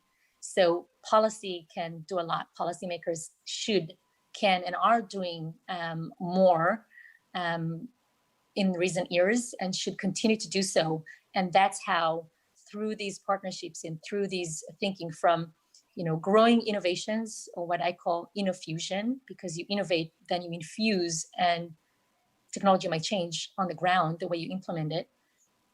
And then work together with these innovators to make sure that the implementation of these technologies is beneficial. And I would give one example in closing. Uber, when Uber was introduced in China, in the city of Chengdu 2014, when it introduced the pull function. The first thing that happened to me was I was reserving a ride. I was supposed to be the second rider. I was super excited. It was the first pulled ride that I ever could have taken. But the car was empty. There was just a driver. And I asked, where is the first rider? And he said, in the back of the car, in the truck. And I was pretty shocked. What? And he said, it's a package. And then I realized, the impact of innovation without regulation, or the impact of our creativity. We're very creative humans. And once we have an opportunity, and innovation meant to serve X might serve X, Y, and Z. And we just have to keep an eye for that. And this, again, enhances the need to work collaboratively and through short loops. So the first driver was trying to just get like an object to a destination, as opposed to him or her or themselves. Yeah, and it was cheap. It was cheap. It was quick. And it was accountable. That speaks to a lot of the blurred lines now between a lot of the ride-hailing companies looking to delivery as their kind of savior during this time of COVID, when humans don't want to travel next to each other, but packages can, and that's safe and that's okay. And maybe that's where the next $1 billion is going to come from. I have to respond to that and say we've also seen buses in Wuhan, at the heart of the crisis there, delivering goods. So really, goods, yes. So I would just recommend that we just remove the barrier between public and private. I think that this is a 20th century terminology that speaks to a world that could not quantify a lot of the externalities of mobility. And now that we know, the public funds are actually funding a lot of our private vehicle activities through infrastructure, through air quality, through safety, and so on, that maybe we remove that language and we just talk about mobility as a service. And then collaboration should continue. There is no one solution. We know that there is the backbone, which is probably active mass micromobility, but then there is also a need for more tailored mobility options. And the more we have, the more likely we are to shift away from single occupancy vehicles. That is novel. If you remove the words public and private, I feel like a lot of people won't know what words to use. Like what words would you recommend that we use if we're trying to bring down the barrier between public and private? It's a mobility service, and most likely it's a partnership between the two. And we see Via, and we see Move It, and we see Zillow. We see so many companies that are partnering. So there is the company that sometimes it's a white label, and then it's the transit operator, be it a private one, be it a public one, that is providing the end services. But actually it's a partnership between a few. And I don't think we should expect the public sector to be able to deliver products that the private sector is currently delivering for. And I think that when it comes to market, we should blur these lines because they are already blurred. And we should encourage multimodality and transportation demand management as a best practice. Amen. Well, thank you so much, Maya, for sharing your insights on this very broad topic. And I'm going to leave you to the next session. Thank you so much, Tiffany. See you soon. See you soon. Hey, James. Hey, Maya, how are you? Good. So nice speaking to you. You're dialing in from Florida, correct? I'm actually in New York. You're in New York now. Okay. So I would have to actually start by saying, you know, James, there aren't that many people that I know that had a dream, that wanted to do something good, and that started doing it, and that kept on doing it, and actually made a living out of it. And I don't know many entrepreneurs that were able to be successful in the first shot. So I'd love to hear from you. What is your narrative? What is your story? Yeah, thank you. Thank you. You might be giving me too much credit there, but no, I appreciate it. You know, here at Circuit, we actually launched out of a hometown problem. My co-founder, Alex Esposito, and I grew up in a town called East Hampton, New York. We had a big tourist influx during the summer season, and that led to a parking issue that then led to a congestion issue, then that leads to a pollution issue, and just becomes kind of a mess. And at the same time, there was two large underutilized parking lots nearby. They were just 1.5 miles away from where people wanted to be. So nobody parked in them. And our idea was, how do we get people to bridge that gap? And we actually launched the service saying, let's use electric cars to cut out the cost of fuel. A smaller capacity vehicle is better than putting another large capacity bus on the road for that short distance. And let's get advertisers to pay for it. Use their dollars for, to create a service that people need and that helps the community. What we didn't realize at the time was that as we expanded that model, this is a problem faced everywhere. I don't know if we've come across a place that hasn't needed some additional help on that 0 to 1, 0 to 2 mile gap. And what we kind of transitioned as we realized the product that we did have in the market was to really focus on the transit and be a true transit operator. So launching those systems, working with cities, through city contracts, through tourism contracts, through private developers and multiple different funding angles to expand that concept and really, focus on urban mobility and doing it with fully electric vehicles. It's what I'm hearing is really a great example of what Tiffany was just asking. How are we going to collapse private and public, and you sort of standing up and providing a service that you call transit as a private company originally. It's just an indication of how that might be, how this is successful, and you've been around for a decade. Yeah, it's hard to believe at this point, but yeah, no, that's exactly right. And our as being on the private side, we do face and we work with public agencies through public-private partnerships, and even when we're not through that direct public-private partnership, we do work hand in hand with the cities that we're in. Even if it's privately funded, we want to be there for the city to complement everything else that the city's trying to do, as well as existing transit. So really, working hand in hand, I kind of agree with what you were saying, where there shouldn't be that distinction necessarily, where, we consider ourselves part of the public transit system, even though we might not be or might not officially be in every market. So I loved hearing that. And that's a big thing that I think kind of goes hand in hand. And with the topic today of reimagining the streets is, how do we do that? Our speed to market is what we want. We can make an impact now. And we have been, but we can, we have a solution that's in place, ready to roll. It's really, how do we get that into more markets and make a bigger impact? And how to brings us to the notion of financing. You mentioned that you were looking at advertising. I think that's a very novel approach to rely on advertising to maintain your business. Can you tell us a bit more about that?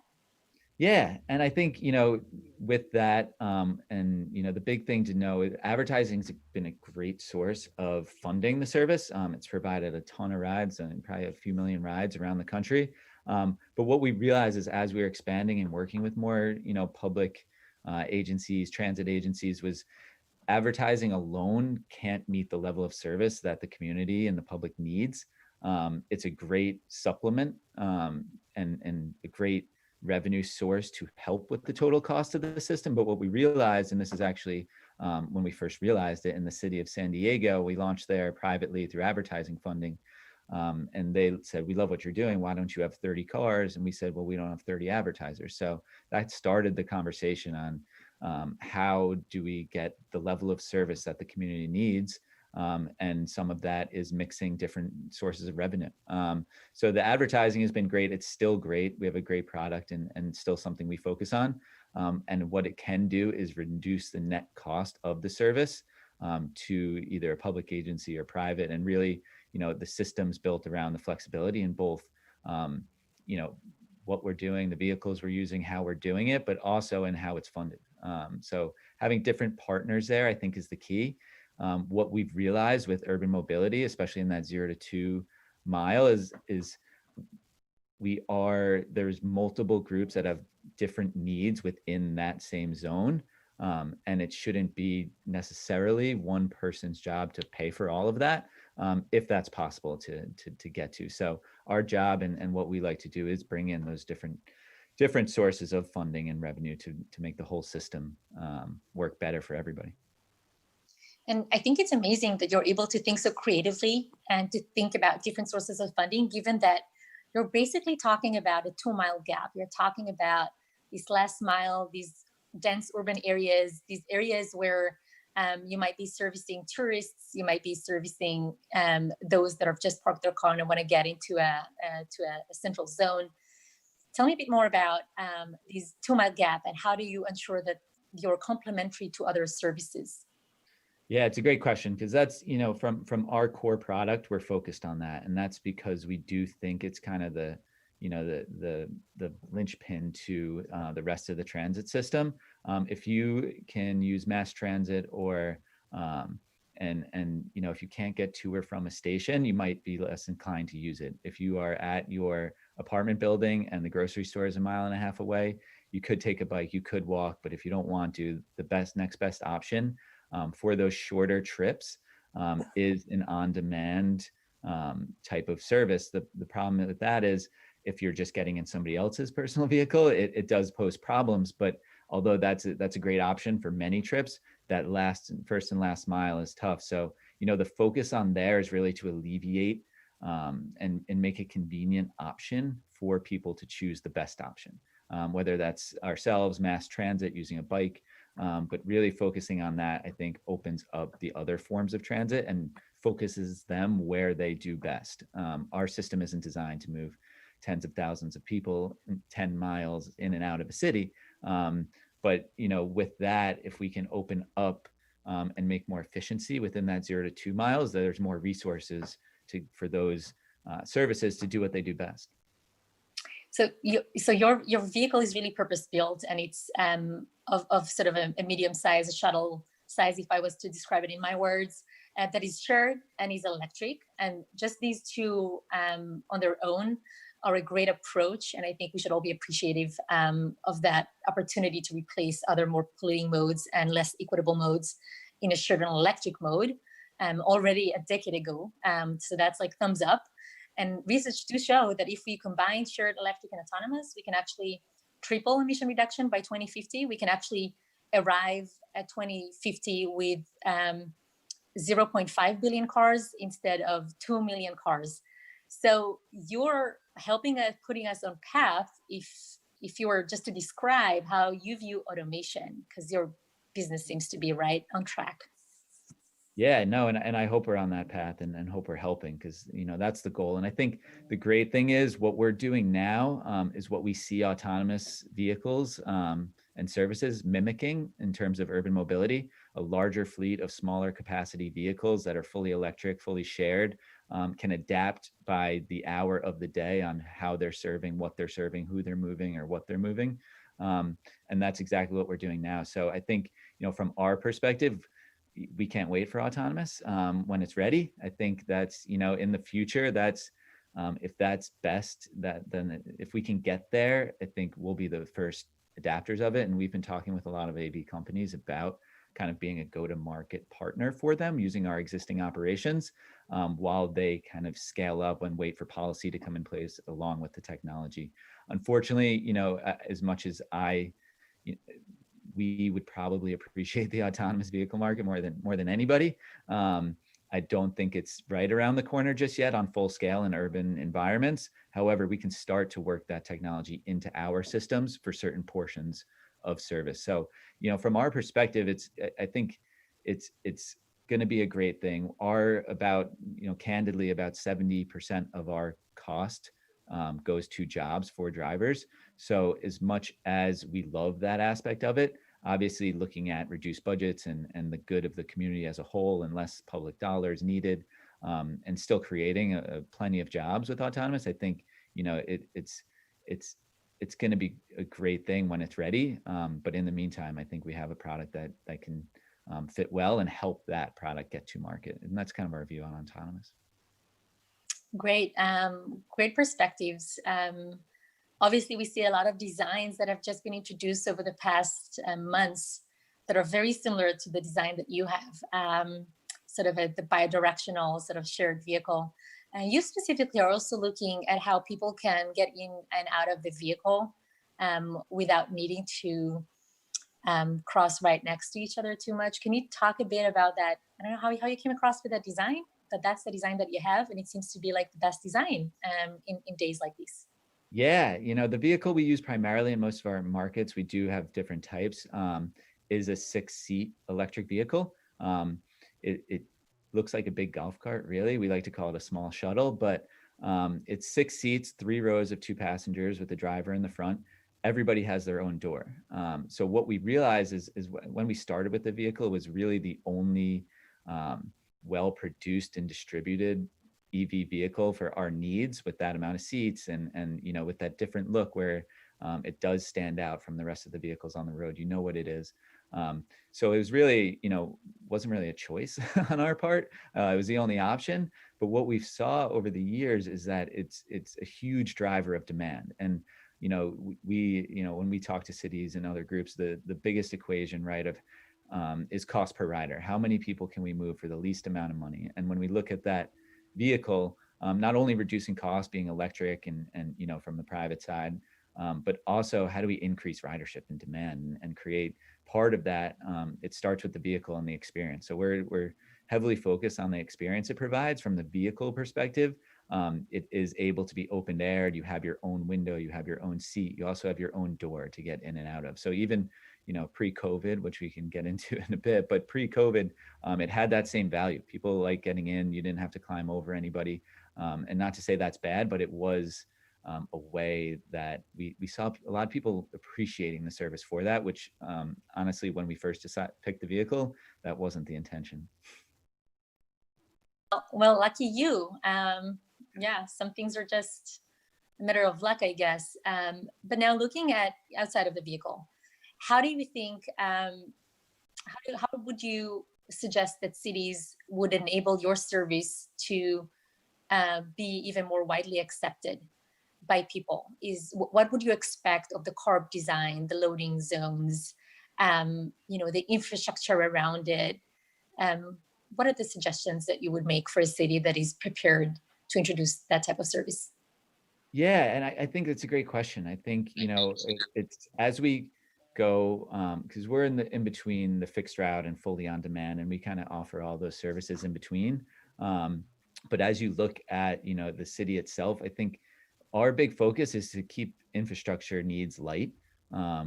that capital expenditure, as much as we can avoid that for the cost, the impact, the timeline, that's best. However, there are issues in every city we're in with loading zones. Where are we allowed to pull over? Where is it safe for boarding? Where is it safe to load up a wheelchair into one of our ADA cars? So, I think from an infrastructure perspective, I would love to see, high level vision, less vehicles on the road, personal vehicles, that is, more shared use, more EV, micro mobility and those types. But along with that, I think, what's exciting is the ability and that we do see a lot of cities kind of re-looking at their streets, even the way they are. So around curb space and curb management and things of that nature, because bike lanes, it is something that we deal with in every city. And being a service operator that is from an infrastructure perspective, we want to make sure we have that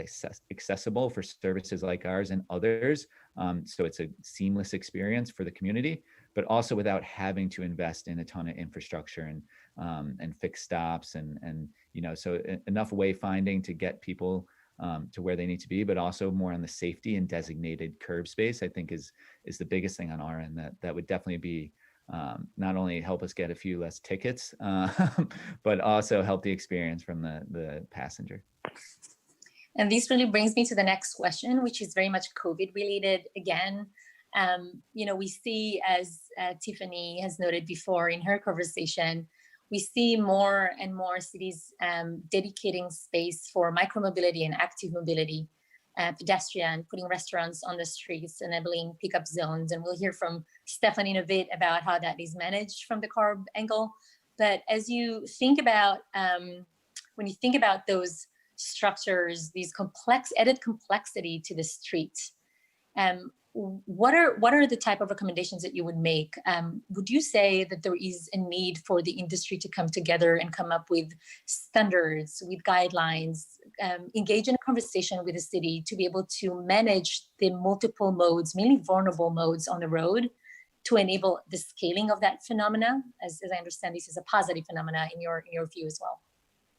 Yeah, I do. It's tough because what we've seen and we know is that every city's different, every town's different, and whether it's geography, the community, the group, what the needs are, everything's different. And so it's tough to say that there should be, maybe it's from the private side, there should be one set of standard guidelines, but I don't think you're getting at that. I think having some standard or some case study and I think opening the conversation is the biggest thing, because a lot of the groups doing, some of the innovation, some of the, they are open to working with others. They know, we know our solution is just one mode of the network, and it'll always be multimodal. And we need to work with others, and we need to complement others to make sure that our product stays there. So I think, opening the conversations first, I think I have seen more willingness and conversation from cities, but cities is a broad term from different groups within any city. So I think that conversation is opening up. I think my concern and our focus is, how do we make these changes that we're able to make now without waiting too long to figure out what's exactly right. Let's test something, get feedback, figure out how it works, but also our system is built on flexibility for that reason. So we can take that feedback in and make quick changes. So I think that's going to be the key, as well as being, that risk appetite, if you would call it that, but knowing that we can mitigate some of that risk with flexibility and being able to adapt. But let's get some things on the ground and get things moving and see how the community, because the ultimate goal of this is to make the city a better place to live, and, communities to have a better, livable city and livable streets. So I think, making an impact now is more important than anything, in my opinion. And we have the tools, as you alluded to before, we have the tools to do it now.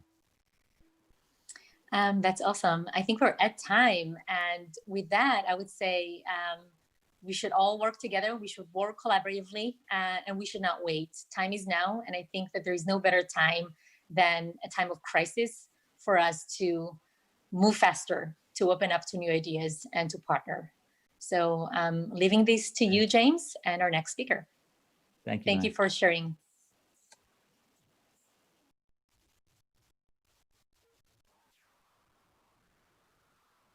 All right, Stephen Smyth, thank you for joining as founder and CEO of Cord. How's it going today, Stephen? Doing well, James. Thank you. Awesome, and thanks for joining, obviously, and thanks for the conversation. It might have been a better segue than I imagined from the previous conversation, talking about making an impact and starting the conversation on how we're going to reimagine our streets and look at curb. I think Cord lines up pretty well with that. So if you don't mind, I think first and foremost, a little more background on Cord and what you guys, where it came about, from experience and why you started it, and then from there, what a little more into what you guys do. Absolutely, thank you. So we started over 4 years ago. We actually spun out we started as a project within Alphabet Sidewalk Labs. And we're focused 100% on curbs, so very much on point in terms of topic. And sort of to step back for a second, our bigger mission is really to help cities manage their streets in general. And what we quickly realized that curbs alone is a massive undertaking, which will keep us busy for many, many years, hopefully. So that's what we do. So we help cities specifically to inventory, allocate, price, and operate their curbs digitally. And you might ask why. And if you just look at the macro trends of basically cities need to support more people, whether residents, commuters, visitors, etc. And they are basically a fixed amount of space. And so the simple idea is let's use technology to help with space allocation, right? And so what we quickly realized that the curb space is kind of just sitting there, or at least was oft overlooked, I would say, and basically not digitized at all. And we saw an opportunity to help cities manage that space better. It's space that they already own and operate. A lot of exciting opportunities in the city space and the urban tech space require significant changes in regulation. That is not true for curbs by and large. So it's we're tremendously excited to help cities to innovate in that dimension. And clearly what's been going on in the past few months has really shone a light on that. And so I'm delighted to be here to share a little bit more and discuss some of those happenings.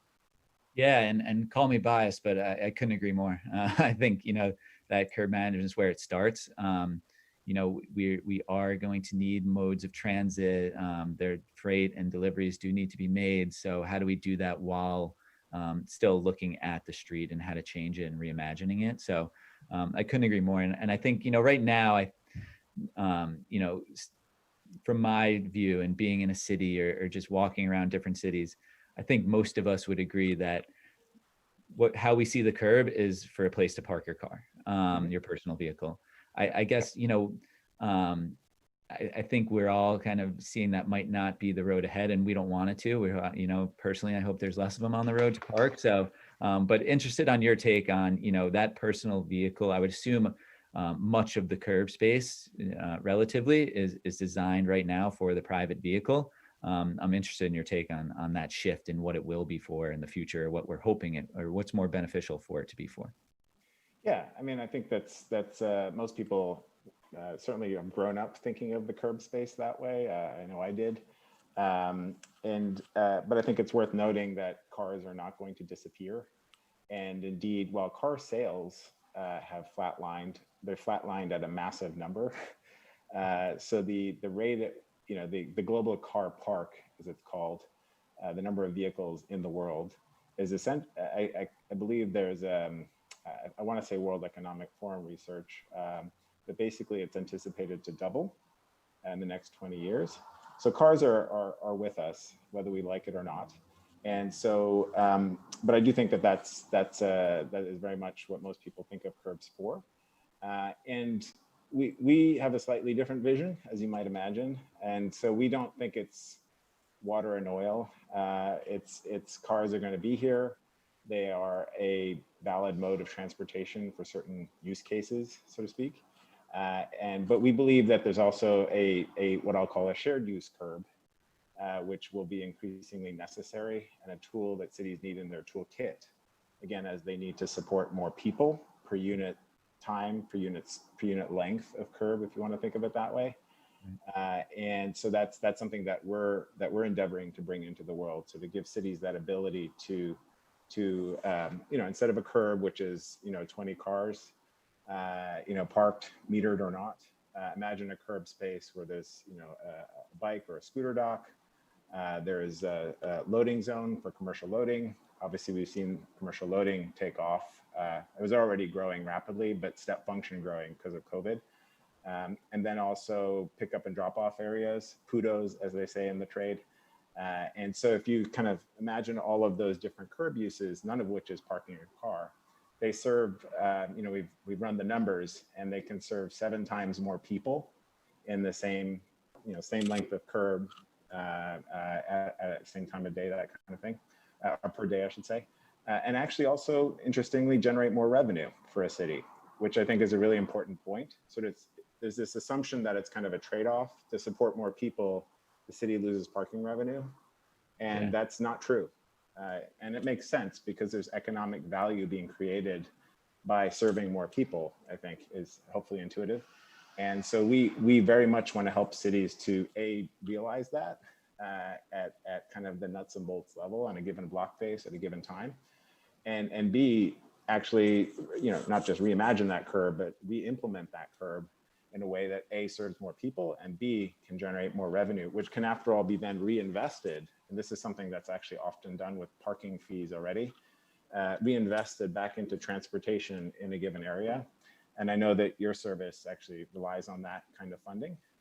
And so that's I think a great example of using curb access fees, if you want to put it that way, to actually reinvest in different transportation modes that may be more useful to different groups than a private passenger vehicle. Yeah, no, and that's, again, I'm not going to argue that if they can create additional revenue to invest in transit systems, but no, I think that's, it's extremely important, and I'm excited to see that shared use model in place. I think, with that, diving a little bit deeper, just quickly into, there's more people, right? But what are the other problems, I think? Because I think that curb space and redefining can do a lot. And what other problems besides, increasing revenue and serving more people? There's got to be more. Because when I look at it, I think, some of the stats we use, where I think 30% of congestion in cities is caused by looking for parking, things like that. So just, what are the other problems that this can solve? Because it seems like, again, like you said and noticed, the curb space is a big enough problem. So it seems like it could have a huge impact, beyond just serving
really impacted, but I believe it's a ride hail, I'll call it, has been creeping back up.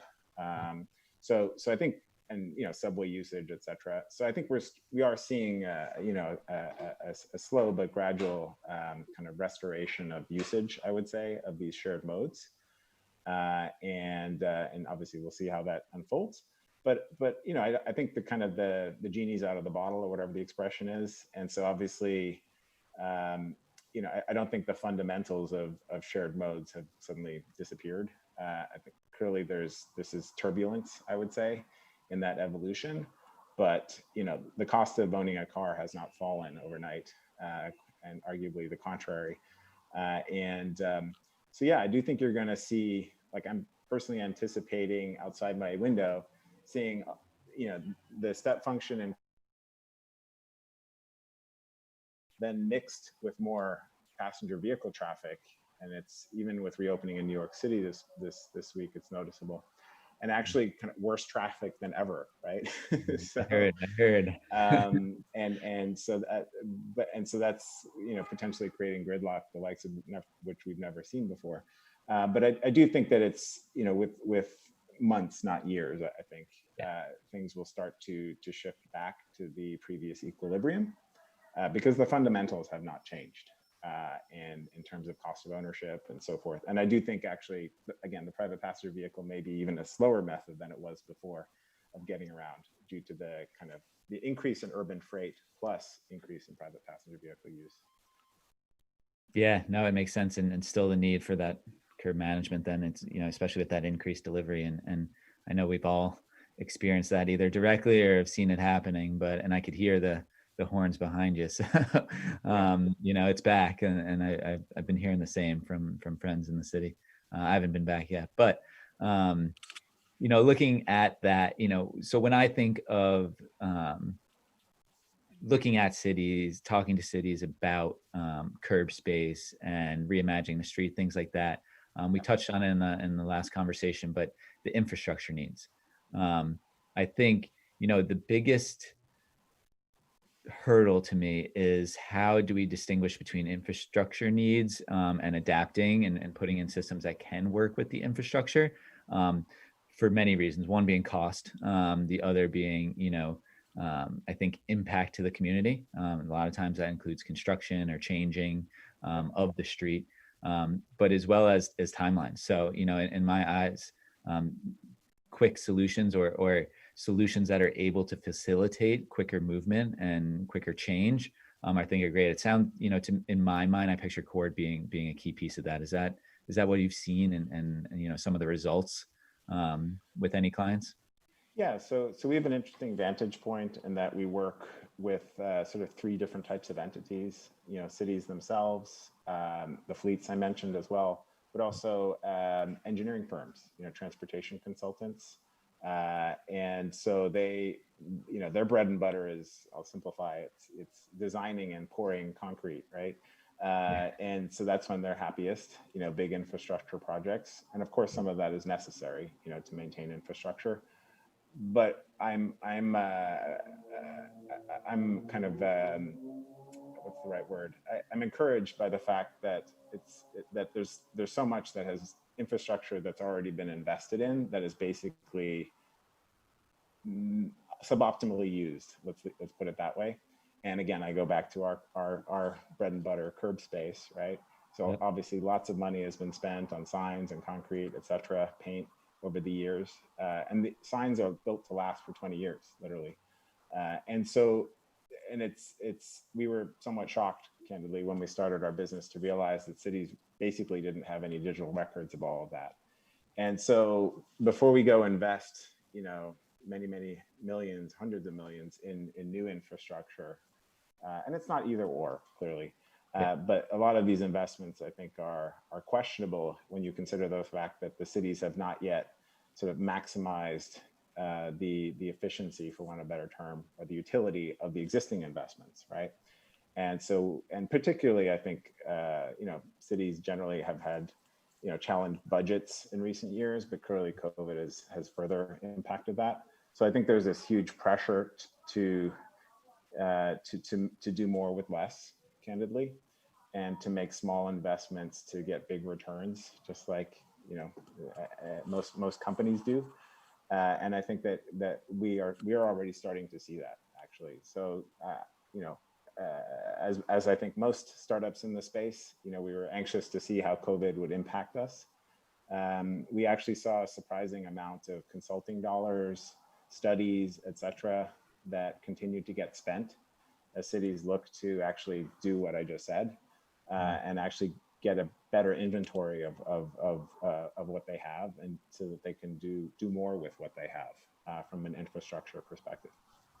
Yeah, that's great to hear, and kudos to you guys. And you know, it's great to hear that shift is in a good way, and it looks good post COVID, from, you know, your own perspective, business, but also mine, and just, you know, living and working with cities. I think the more that, you know, that the solution and showing data and redesigning what they have is a great way to put it.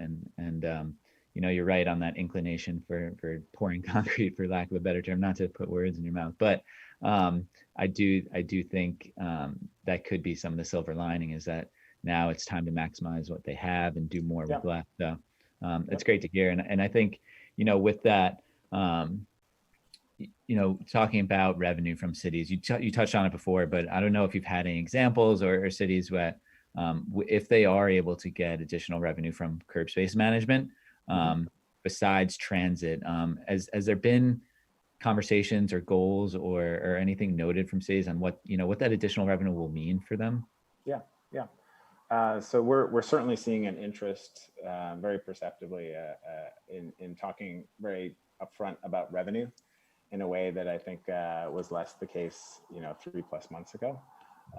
And in our world, that manifests in a few different ways. Like literally, you know, we've heard of cities where the order has come down from the mayor's office to the parking department to basically look at how to increase prices. We've heard of cities where, I mean, we're candidly part of conversations with cities where they're looking to create new fees on new types of curb uses. So commercial loading, for example, is charged for in relatively few places. So New York, Chicago, San Francisco, and Seattle, I believe, are the main places in the US where it's charged for. Almost everywhere else it's not. It's there, you know, you can get ticketed, it's time limited, but there's not a fee, right? Yep. So, you know, as we've seen enough. That's why I was in a city council preparation meeting yesterday, helping the city to sort of think through that. Definitely there is an interest in charging in new ways for the space as well, not just increasing prices, right? Yeah. And so that's evidence that we see. And to your question about how it's being or how those cities plan to reinvest it.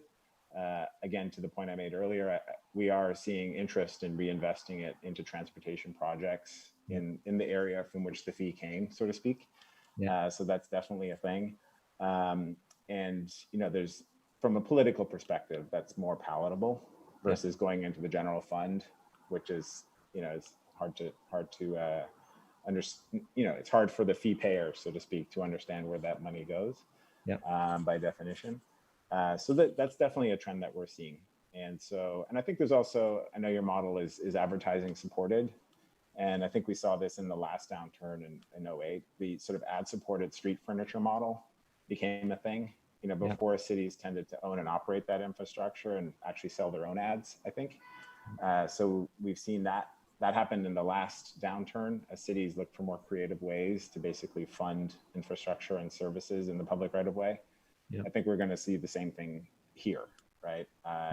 Possibly by a factor of, you know, 2 or 3, who knows? Yeah, and you know, I appreciate that. I'm excited about it. I'm excited to see the, you know, post proper curb management world with outdoor dining and you know, where it's built for the community and for the people. So thank you again. I think we're out of time, and I'm sure we'll get kicked off soon, but really appreciate it. Keep doing the good work you're doing. I appreciate it, James. Thank you. Thanks, Stephen. So with that, okay. So I'm delighted to welcome Adam Lubinsky, who is a managing principal at WXY. and adjunct associate professor at Columbia University Graduate School of Architecture, Planning, and Preservation. So welcome, Adam. Great, thank you. Great to be here, Stephen. Great to listen to you and James too.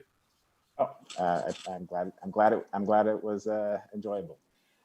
So I wanted to just kind of kick things off by asking kind of your, I guess, greatest hits, maybe sort of COVID-19 adaptations that have most intrigued you, most surprised you, and just kind of get things rolling that way.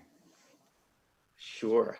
I mean, I think, you know, the biggest adaptation in many respects has been in terms of behavior and not yet in terms of physical changes to the environment.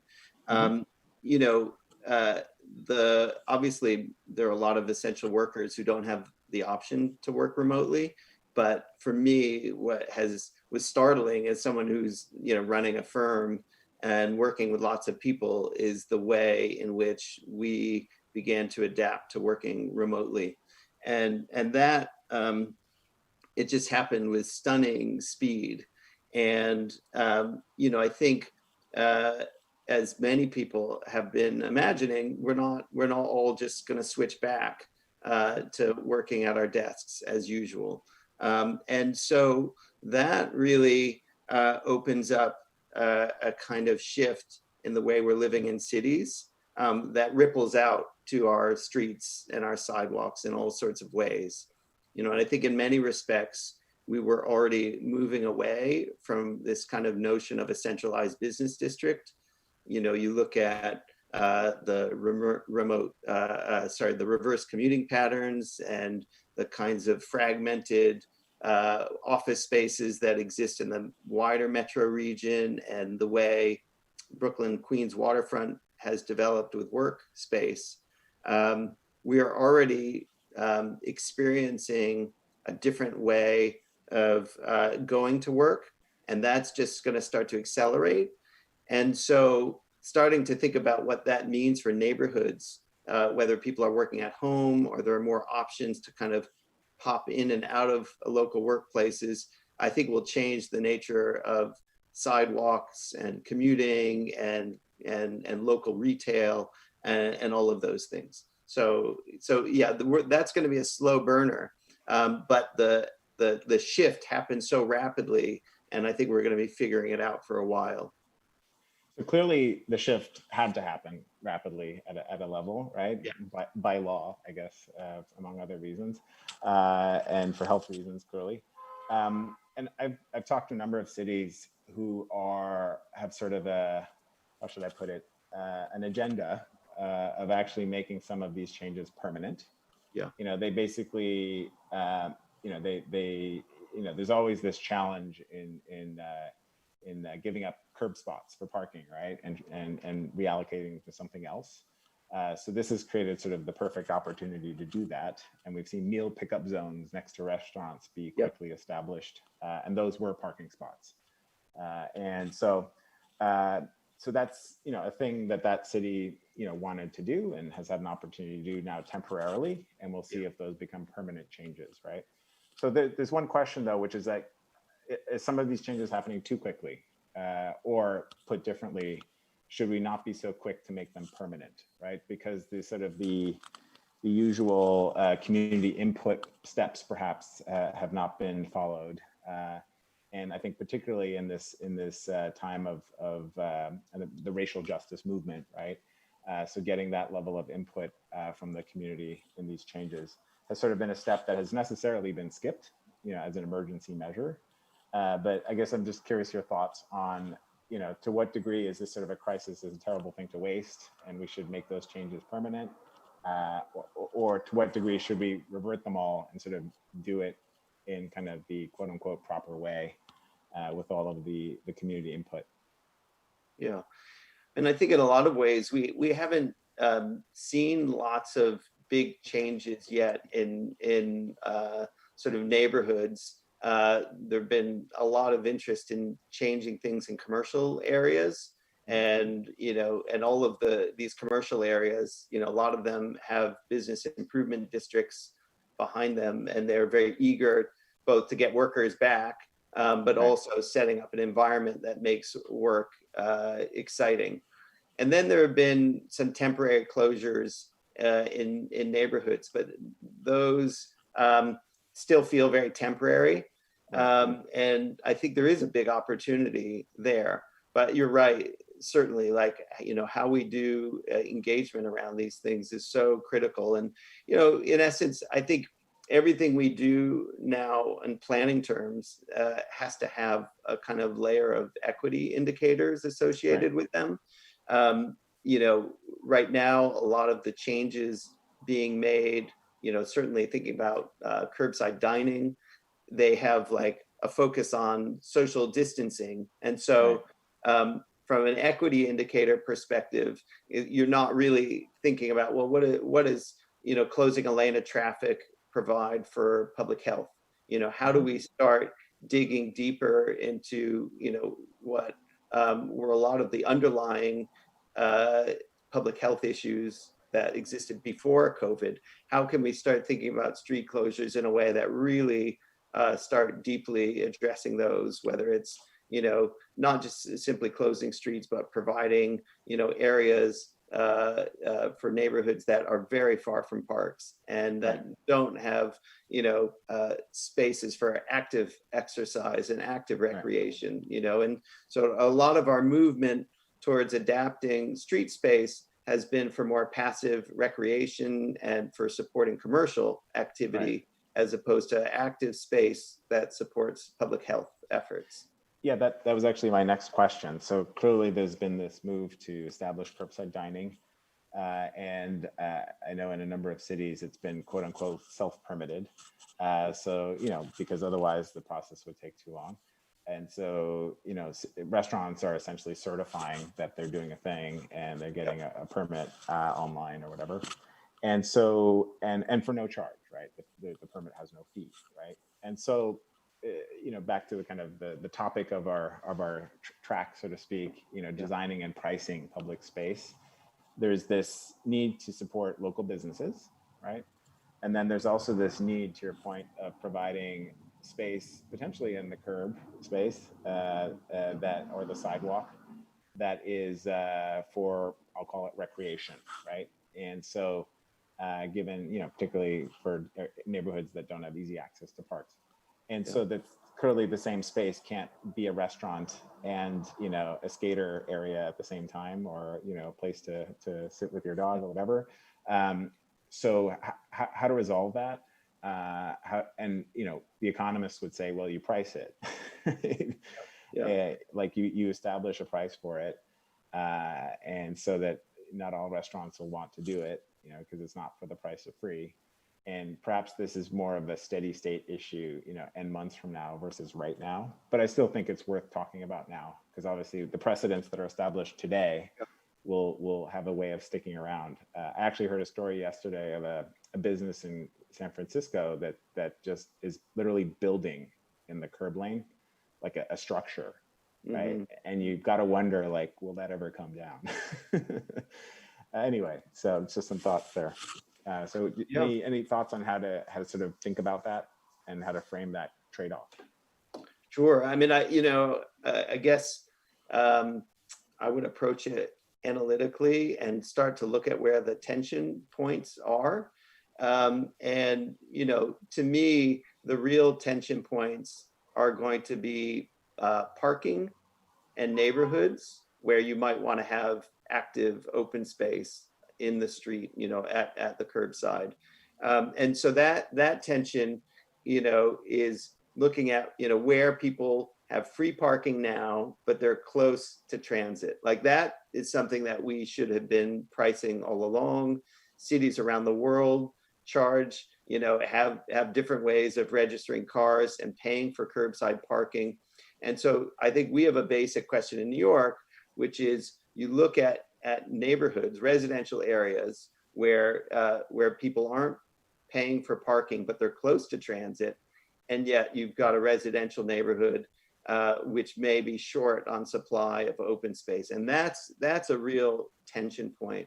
I don't think we're yet at a tension point between restaurants and then residential neighborhoods demanding that street space for active open space. I wouldn't want to charge restaurants for taking that space. You know, one, the cars aren't paying for it yet, you know, and except on some commercial streets. And two, you know, we want to bring some vitality back to our cities. So I think the big question is really still on the parking, and on parking that is within a certain distance of transit, and then thinking about, you know, who are we really giving that free space to, and what are the other public health demands that are present there, and how can we convert that space? Now, how we convert that space is a really big design question. It's not like a park, you know, it's linear, it's not wide. And so that's, you know, that becomes a real challenge to get into. Got it. Just to switch gears a little bit here, we think a lot about enforcement at CORD, and we've been asking ourselves a lot lately, again, particularly with the equity issue and racial justice, you know, how we can design into our system, or at least encourage cities to, you know, to I guess, for want of a better way of putting it, to minimize that risk, right? Yeah. Because in any system, there will always be some risk of bad things happening. And so, like, one of the kind of street design ideas is to have narrower streets. Traffic moves more slowly. There's less need for speed enforcement. Another one is to use cameras more. Obviously, there's privacy concerns, but cameras tend to be less biased in many ways than humans, enforcement officers. And so, just, you know, as we're sort of thinking through in our line of work, what this means for the operation of the street, and again, particularly enforcement, I think is a big area. And so it's less of a planning question, I guess, and more of an operational question, but it does impact the design of the street. Just wondering if you have any thoughts around that, and if that's something that comes up in your work, and I'm just curious. Oh, sure. Yeah, no, that's a great one. I mean, you know, redesigning streets, I think could make a lot of headway in terms of reducing deaths. And I think you'll find that, you know, injuries and deaths from traffic accidents are, you know, higher in communities of color. They also really constrict the way kids and young people and old people are able to use urban space. And so, you know, really thinking about street design, again, using equity indicators to support the people who really need that space to be different. And so, yeah, like narrowing streets. And again, that's, you know, thinking about parking differently, thinking about how much traffic flow we have going through residential neighborhoods.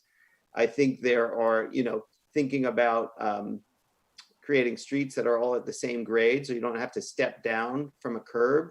So rather, cars have to go up, you know, onto a kind of table, you know, onto streets. So that slows them down as they go onto residential streets. So there are kind of prototypes and typologies that we should be exploring.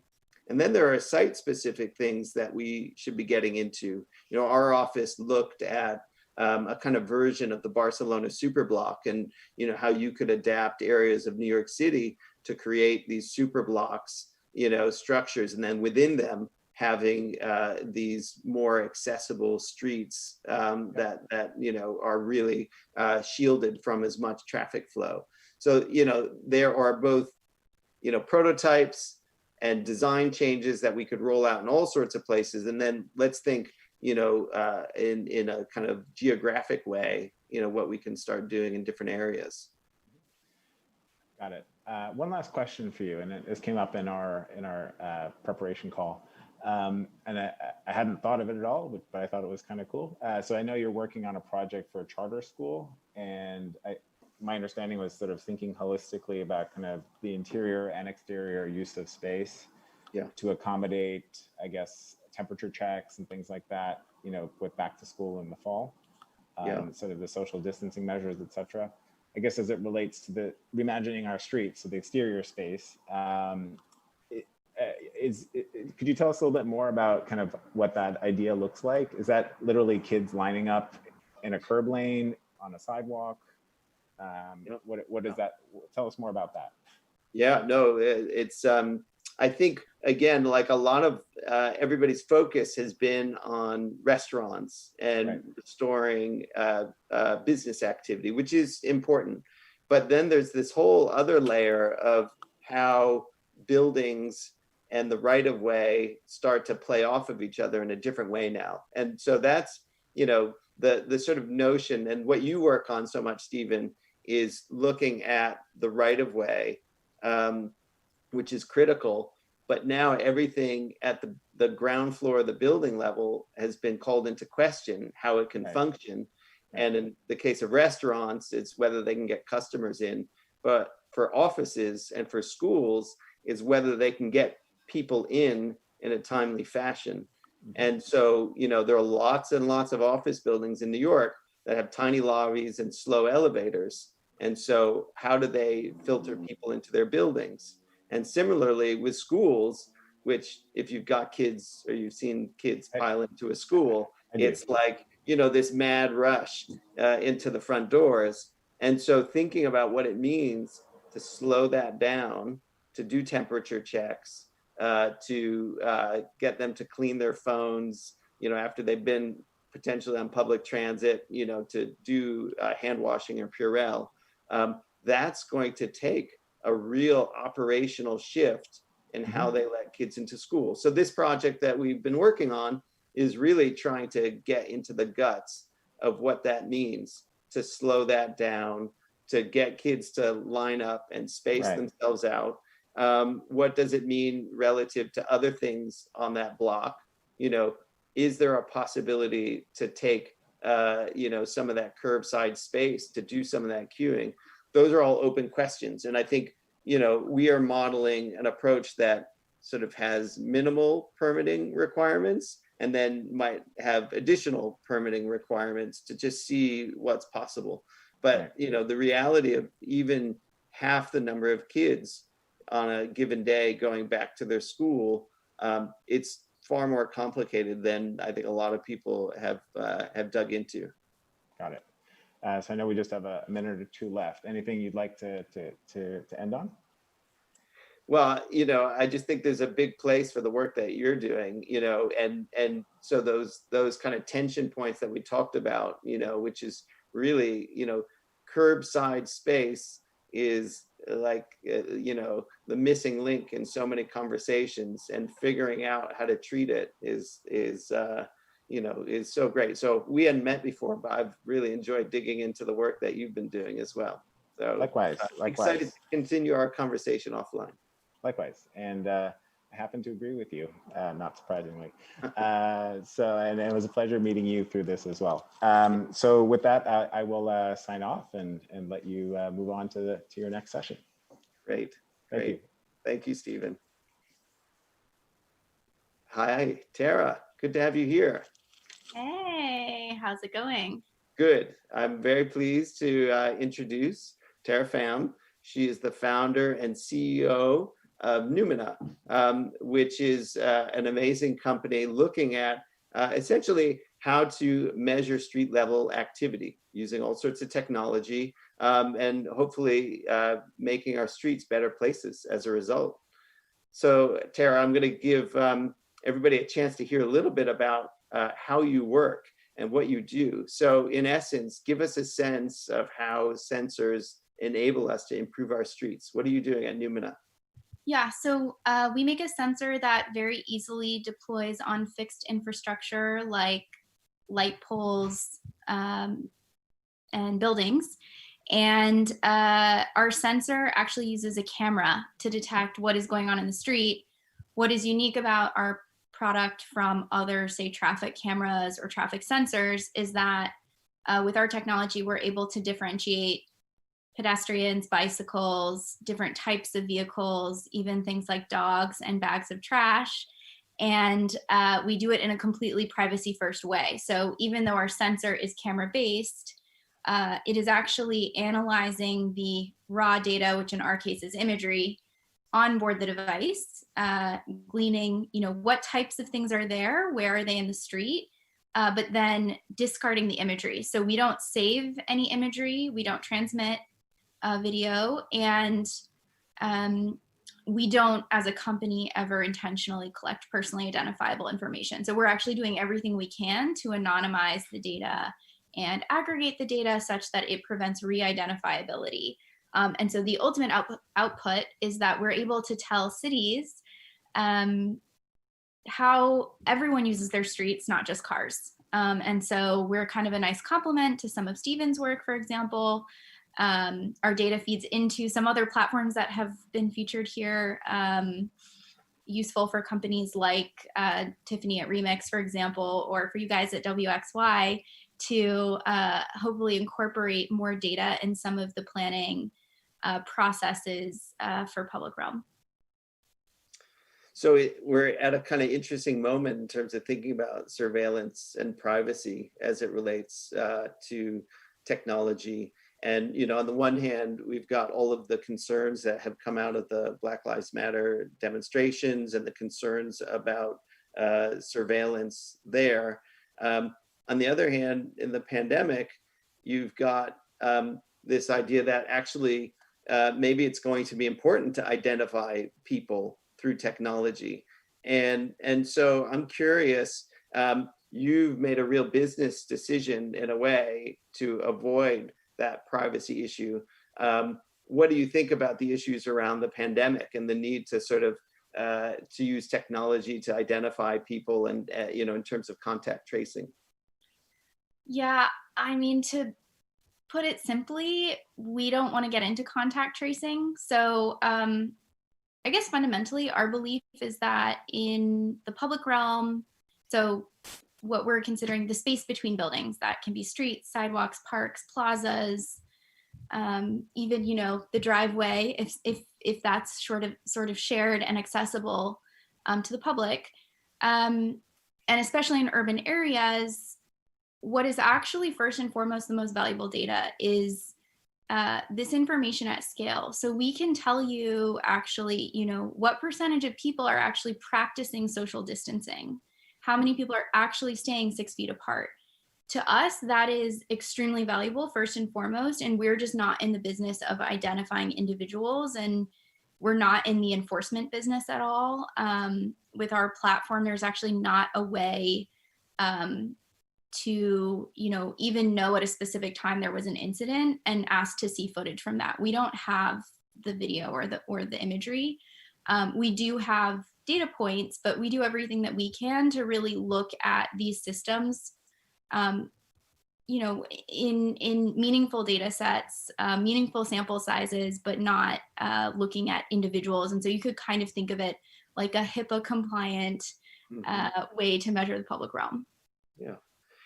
I mean, it is incredibly useful data, and I've looked at it quite a bit. And, it seems to me that most of the time you are gathering this data, not necessarily for the public, but for public agencies. And so I really wanted to sort of understand the difference. Like, what's the difference between making this totally open source as opposed to giving it to public agencies? What are they doing with it? Why can't we see it? How can we see it? When can we see it? How does that work?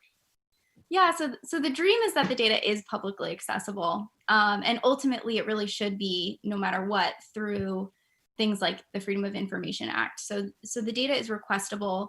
The reality is that often when we're selling our product to public agencies who are the ones implementing it, often they do want to have kind of a first filter on that data. So they want to be able to, for example, understand the data, understand what they're going to do with it. And some of them are like, yeah, sure, share it with whomever.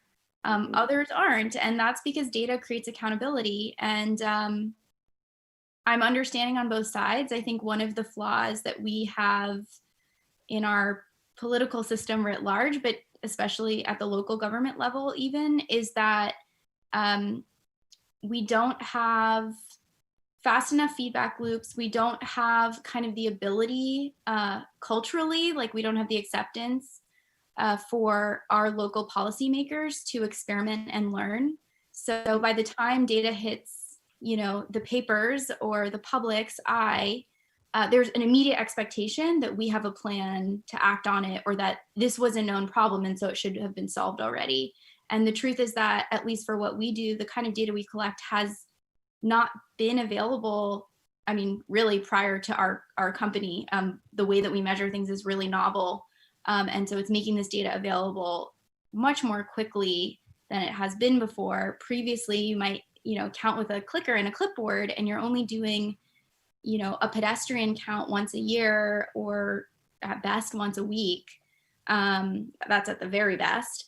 And so I think the thing that in my dream world we'd have is more leeway for our local policymakers to actually run experiments, or say, hey, we're prospectively or proactively, we are going to measure something, sort of take the temperature, understand what's happening, and come up with good solutions or interventions that we have time to test and get to the right solution. And I think right now, the way that public discourse works is, by the time a problem is known, there's a demand for a solution, and people just want to be angry and don't necessarily understand that it is work on the part of cities to actually respond to that data.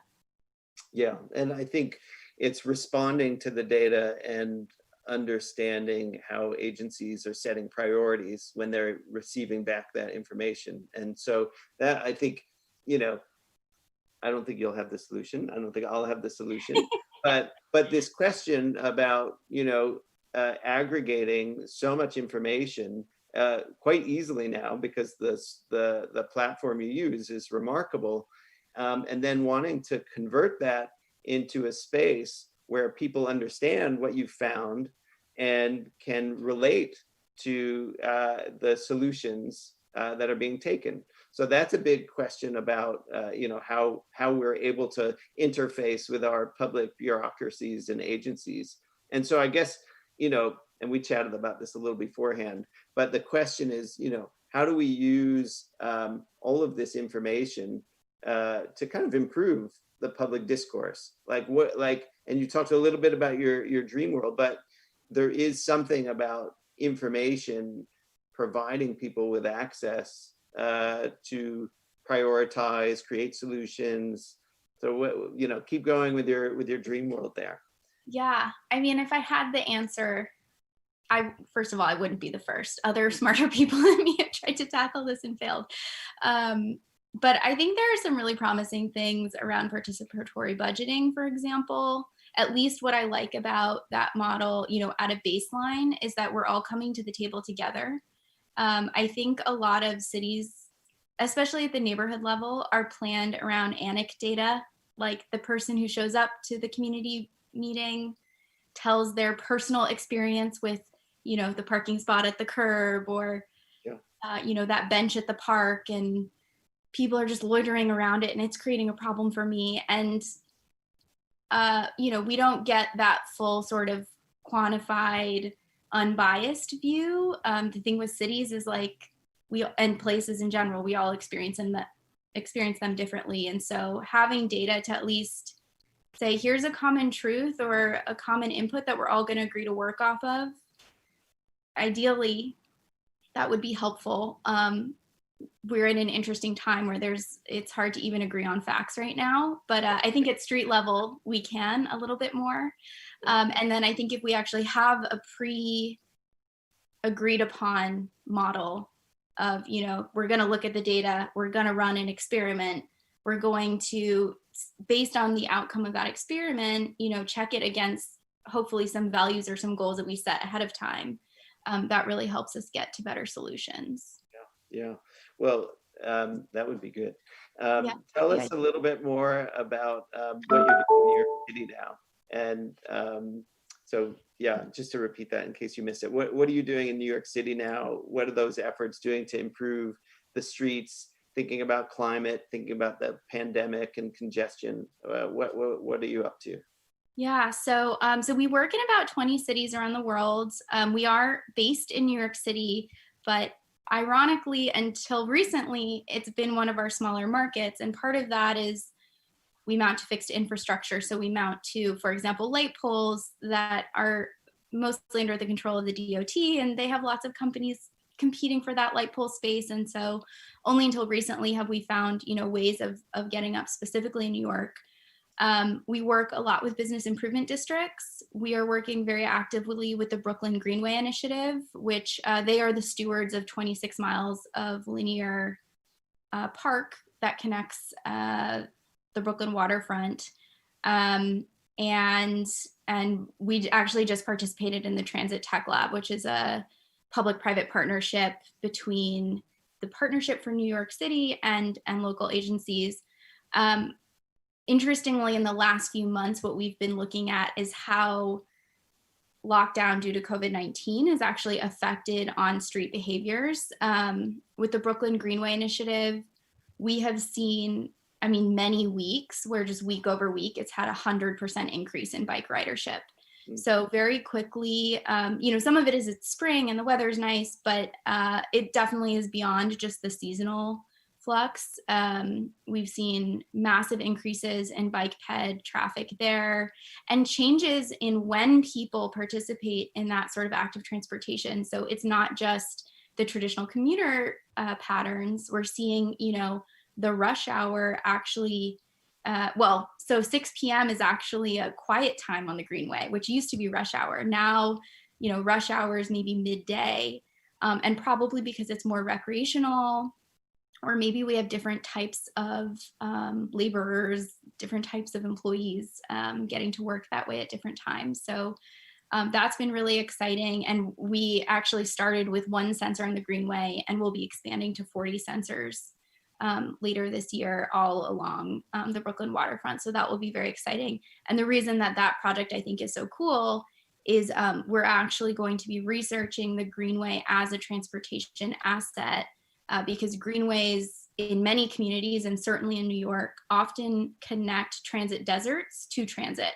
So really, also hoping that this data shows, we have a real need for resourcing groups like the Brooklyn Greenway Initiative heavily.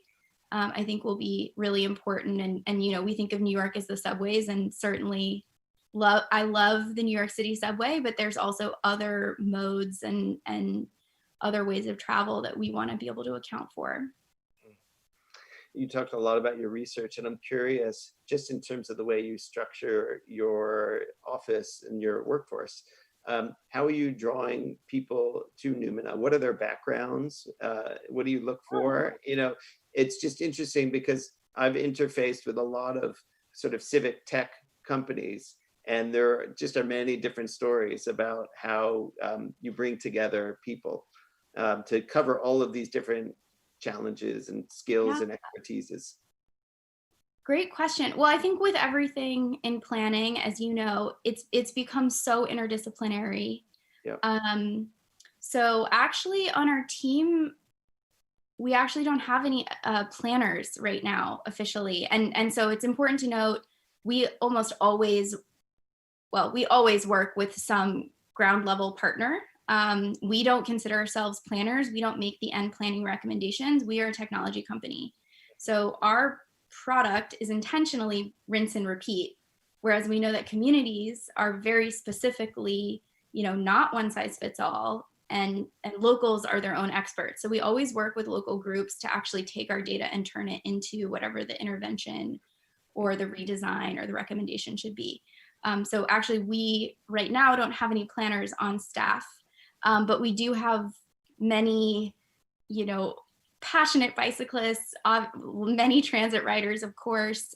We are actually remote first now, so we are not all New Yorkers, but we are a pretty diverse group. And I would say, we're mission driven. So in terms of how we recruit on very specific values. One that, sort of first and foremost is to be a listener. Everyone on our team is a listener. And our mission is to empower cities with data to become more equitable and responsive. And so to us, that is, thinking about all the people who are parts of the community and being able to measure them and represent them well in the room when it does come time for, the planning process to happen with the data that we provide. Yeah. And if I have time for one last question, thinking about all of these people that you have working for you and all of these cities that you're working in, I'm curious sort of where you hold out the most hope for making changes to streets. Like you talked about working less in New York, and I don't know if that's challenges with being able to apply your technology, so, where are you seeing a kind of civic willingness to make changes and to first install your technology, and second, to make changes to the streets based on what they're finding with your information. So not to, out any particular cities, but like, where are you finding that drive to make changes to streets, and why? We've had sort of like an ebb and flow in terms of different types of cities that we work with. We want to work with all types of cities. We're very focused at street level. So what that means is like each of our sensors is really looking at a specific space in front of it. And that kind of functionally works the same, whether it's in even a rural area versus, Midtown Manhattan. So we're working across a range of environments. I will say we've had a lot of luck and interest in working with mid-sized cities who, for the most part, are built very car-centric. And a lot of them are trying to make their first steps to becoming more walkable and bikeable. And they don't have any even baseline data about pedestrian and bicycle traffic. So that's a huge opportunity for us to kind of equip them with the data where sometimes they're able to leapfrog over, what would be the big redesign in a bigger city. Bigger cities just have more inertia. And so we love working with like mid-sized cities. We're doing a lot of work with parks right now. And so that's really exciting. Some of those are like trails in small cities. We actually just started working with a number of cities in the Northwest Arkansas area. And I didn't know until working with them that they actually have one of the most robust bicycle counting infrastructures that I've encountered. And that was just surprising to me because I'm thinking that's like, oh, the biggest cities are going to have that.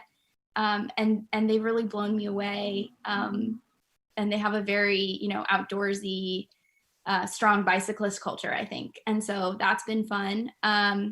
But, big cities also kind of lead the way. So I'm excited to see Oakland and New York City and Boston and, all of these big cities actually start to like adopt slow streets. I think that's also a really awesome opportunity. Yeah, great. I think we've got 1 or 2 minutes left. Any last thoughts that you have? I had questions for you that we didn't even get to.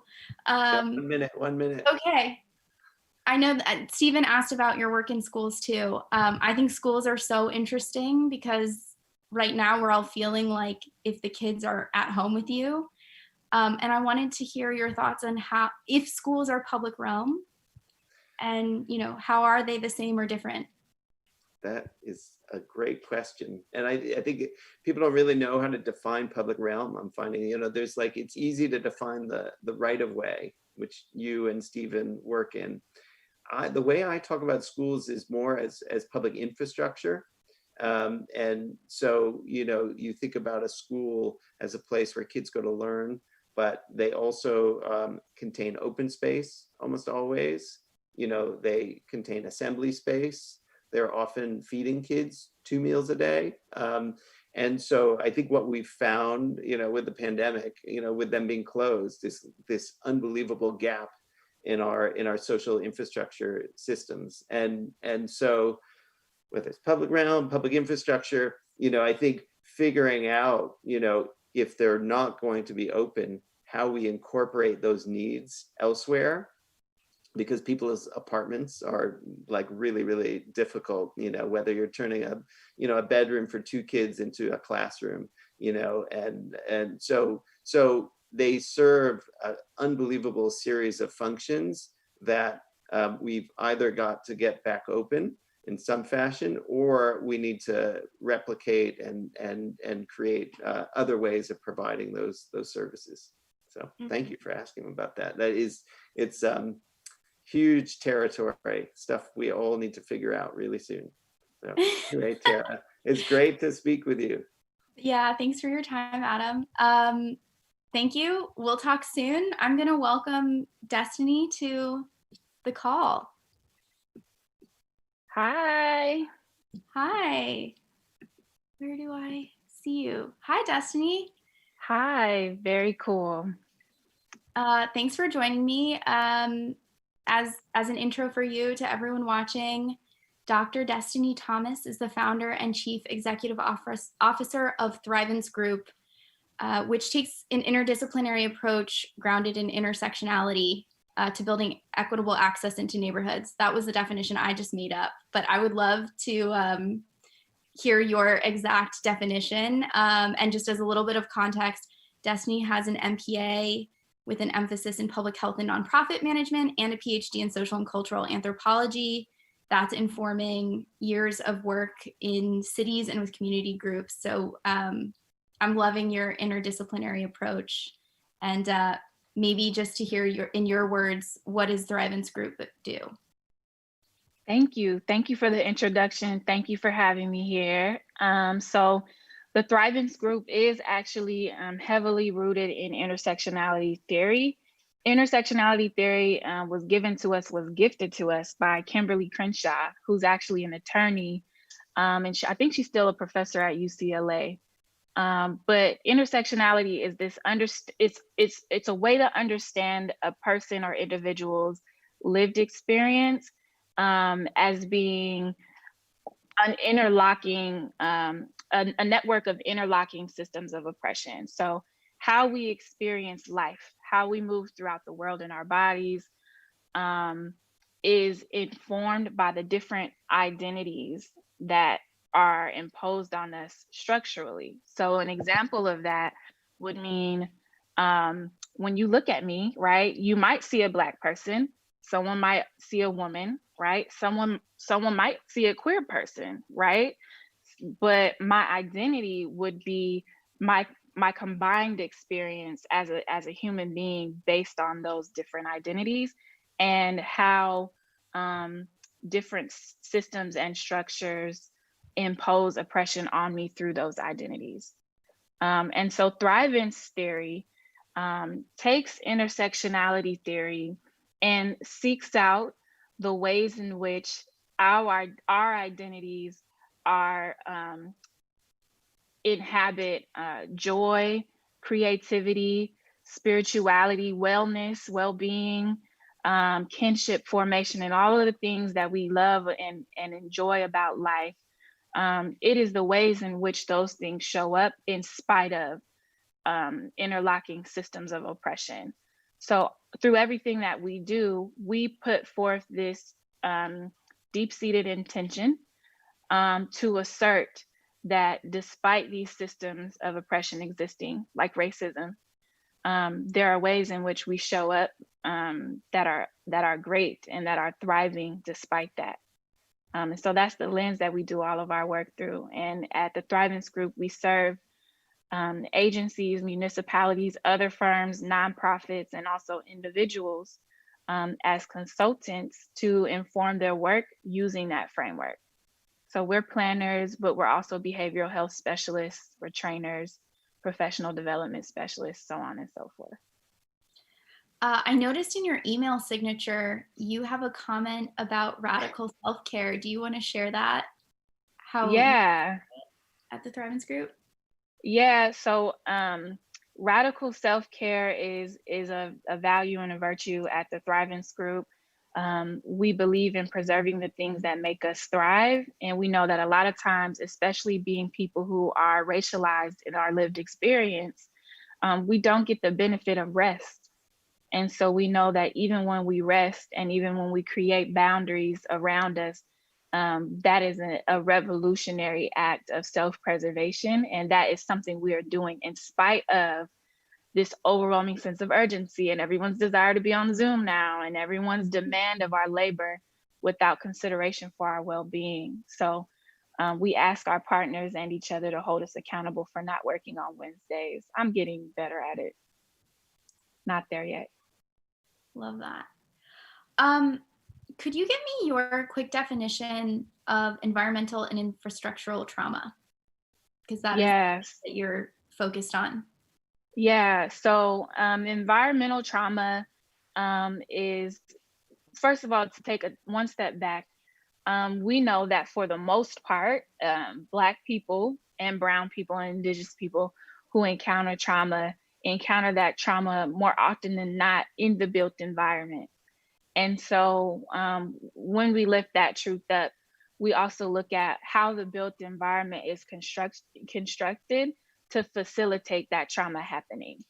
And so some of the ways that environmental trauma shows up is in the literal infrastructure, like having this practice of putting tactical urbanism or quick build bike lanes on top of failing concrete, or above ground where there's lead pipes. That's environmental trauma, encouraging people to go outside and enjoy the public realm without creating an environment that's actually healthy for them, or without acknowledging the things that are in that space that could actually be harmful. Yeah, amazing. And so can you give some examples of how you're addressing that in your work? Yeah, absolutely. So one of the ways that we address that work at the Thrivance Group is through this model called dignity-infused community engagement, or dignity-infused planning. And it's this process by which we have an interdisciplinary team come out and participate in project development from beginning to end, or from whatever point of juncture our group is brought in. And we do a very thorough analysis of what's needed, what the prevailing priorities and demands of the community are, and how those priorities, whether they're transportation related or not, converge with the issue of transportation or whatever the project focus is. And so an example of that would be if you were to hire our group to go do community engagement about a brand new corridor project, or lane reduction or a bike lane, what would precede that work is us going out with behavioral health care specialists, mental health practitioners, housing resource navigators, maybe some folks who work in underground economy.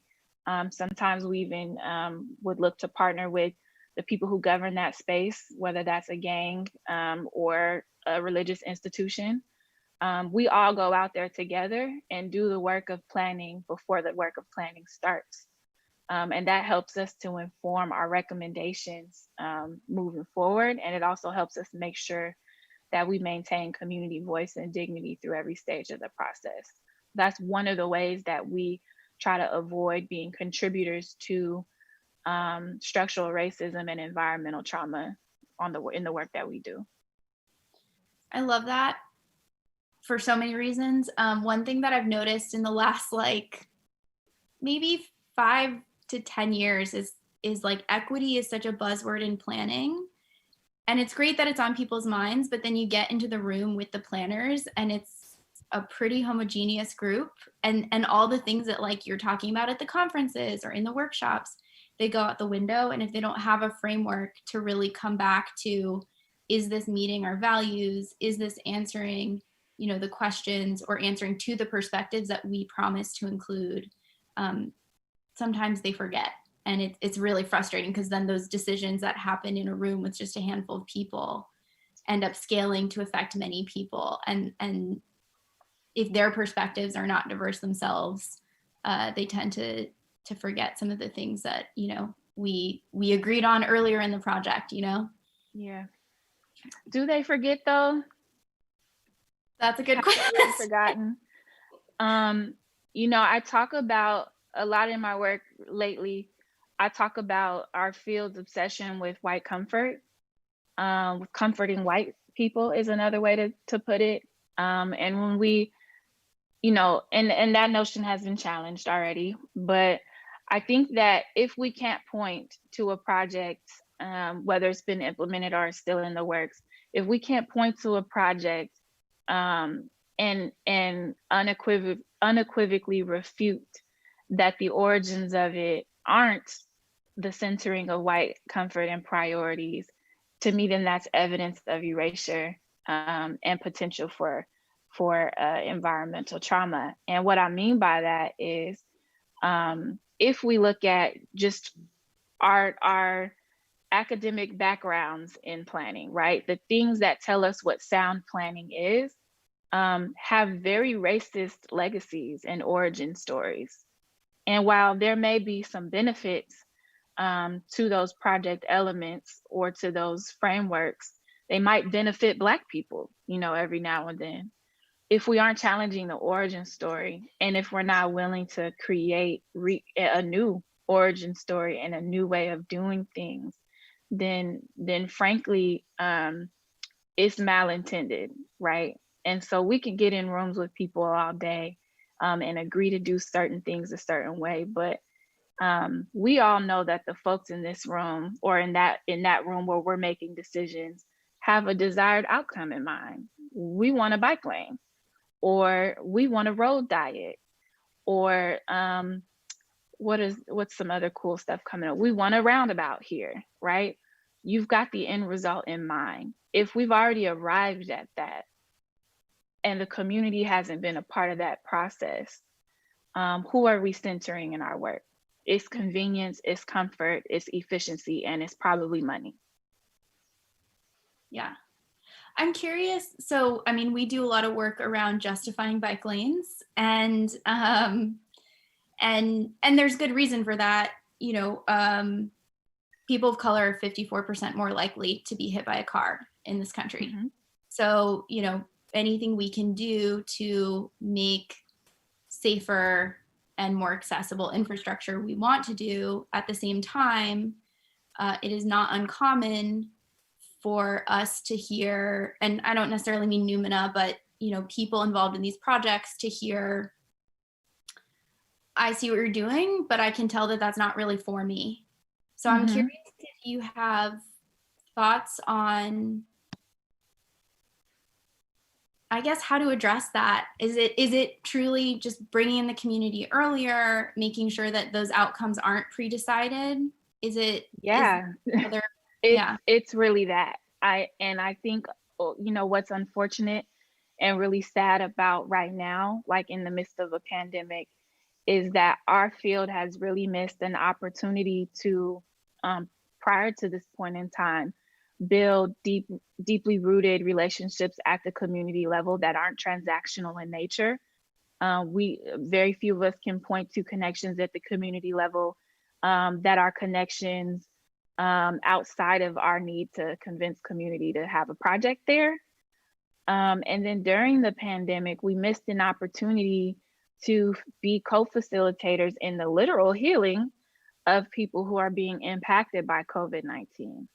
So I would say to your question, when people push back and say, I just don't see myself in the work, it's because the work was not created with them in mind. And speaking that truth and acknowledging that, I think, is an important first step in the direction of atonement and healing.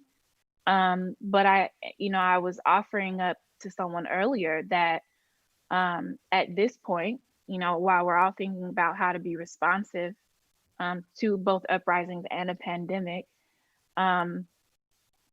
at this point, just like how our brothers and sisters in the public health field created these frameworks for disparity, right? And these practices that are what we call harm reductive, right? We need to take on harm reduction as a practice in transportation. And so, yes, more Black and Brown people are dying from and being negatively impacted by crashes in the built environment. Very true. We are being negatively impacted disproportionately by just about every public health crisis, right? That speaks to a larger problem, a structural issue. And so I think that what I mean by being harm reductive in our work as transportation planning professionals or firms is that okay, so what's the solution or intervention if the community doesn't want the bike lane?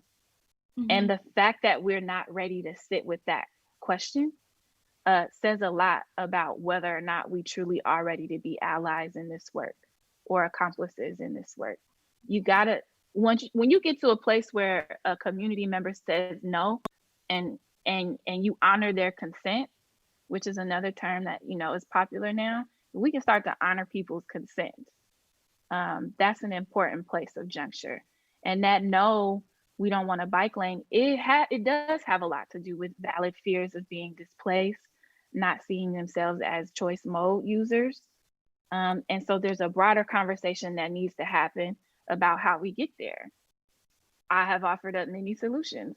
Give bikes away for free, make transit free, deal with the environmental racism that's happening around that project area. Maybe stabilize housing, put some policies in place that push up against speculation. There are a number of things that we can use our positions of power as transportation planners who are often the best friends of developers, right? There are things we could do and ways we could use our power to make our communities more comfortable with these investments and interventions. When you suggested these sort of policy changes or interventions, what is the common pushback that you hear? How is no delivered? I'm curious, because like I how think is we no delivered from the community level. Just Or to some how of the is ideas that you've offered, like are there resistance to that, and what are the no's that you've encountered? Yeah, so the polite no's usually come from people who feel like what I'm proposing is inefficient or not feasible or unrealistic. And my retort to that is always, it's only not feasible because you have kicked this can down the road so long. And so once this becomes praxis, then it won't take you 18 months to talk to one community member about a bike lane. The less tactful no's that I get tend to definitely be full of hateful rhetoric, and folks challenging my validity within the space. And to them, I say that we are now at a point in time where you don't have a choice. This is going to happen differently. There are entire communities of people who agree with that sentiment, even within the ranks of urban and transportation planning. Folks are tired, you know, so now's an opportunity to read up and lean in, or, you know, experience, you know, what it is like to live in uprisings and folks challenging your work nonstop. Yeah. What do you see as the most tactical things that both cities top down and communities bottom up, can do to practice anti-displacement?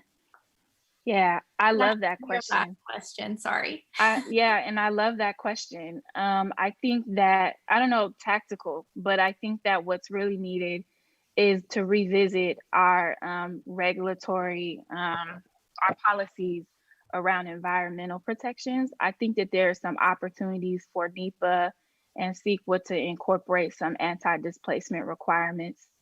Now that we recognize houselessness as a public health issue, we also recognize racism as a public health issue, right? That is impacting the environment. And so our environmental protections need to be in alignment with that.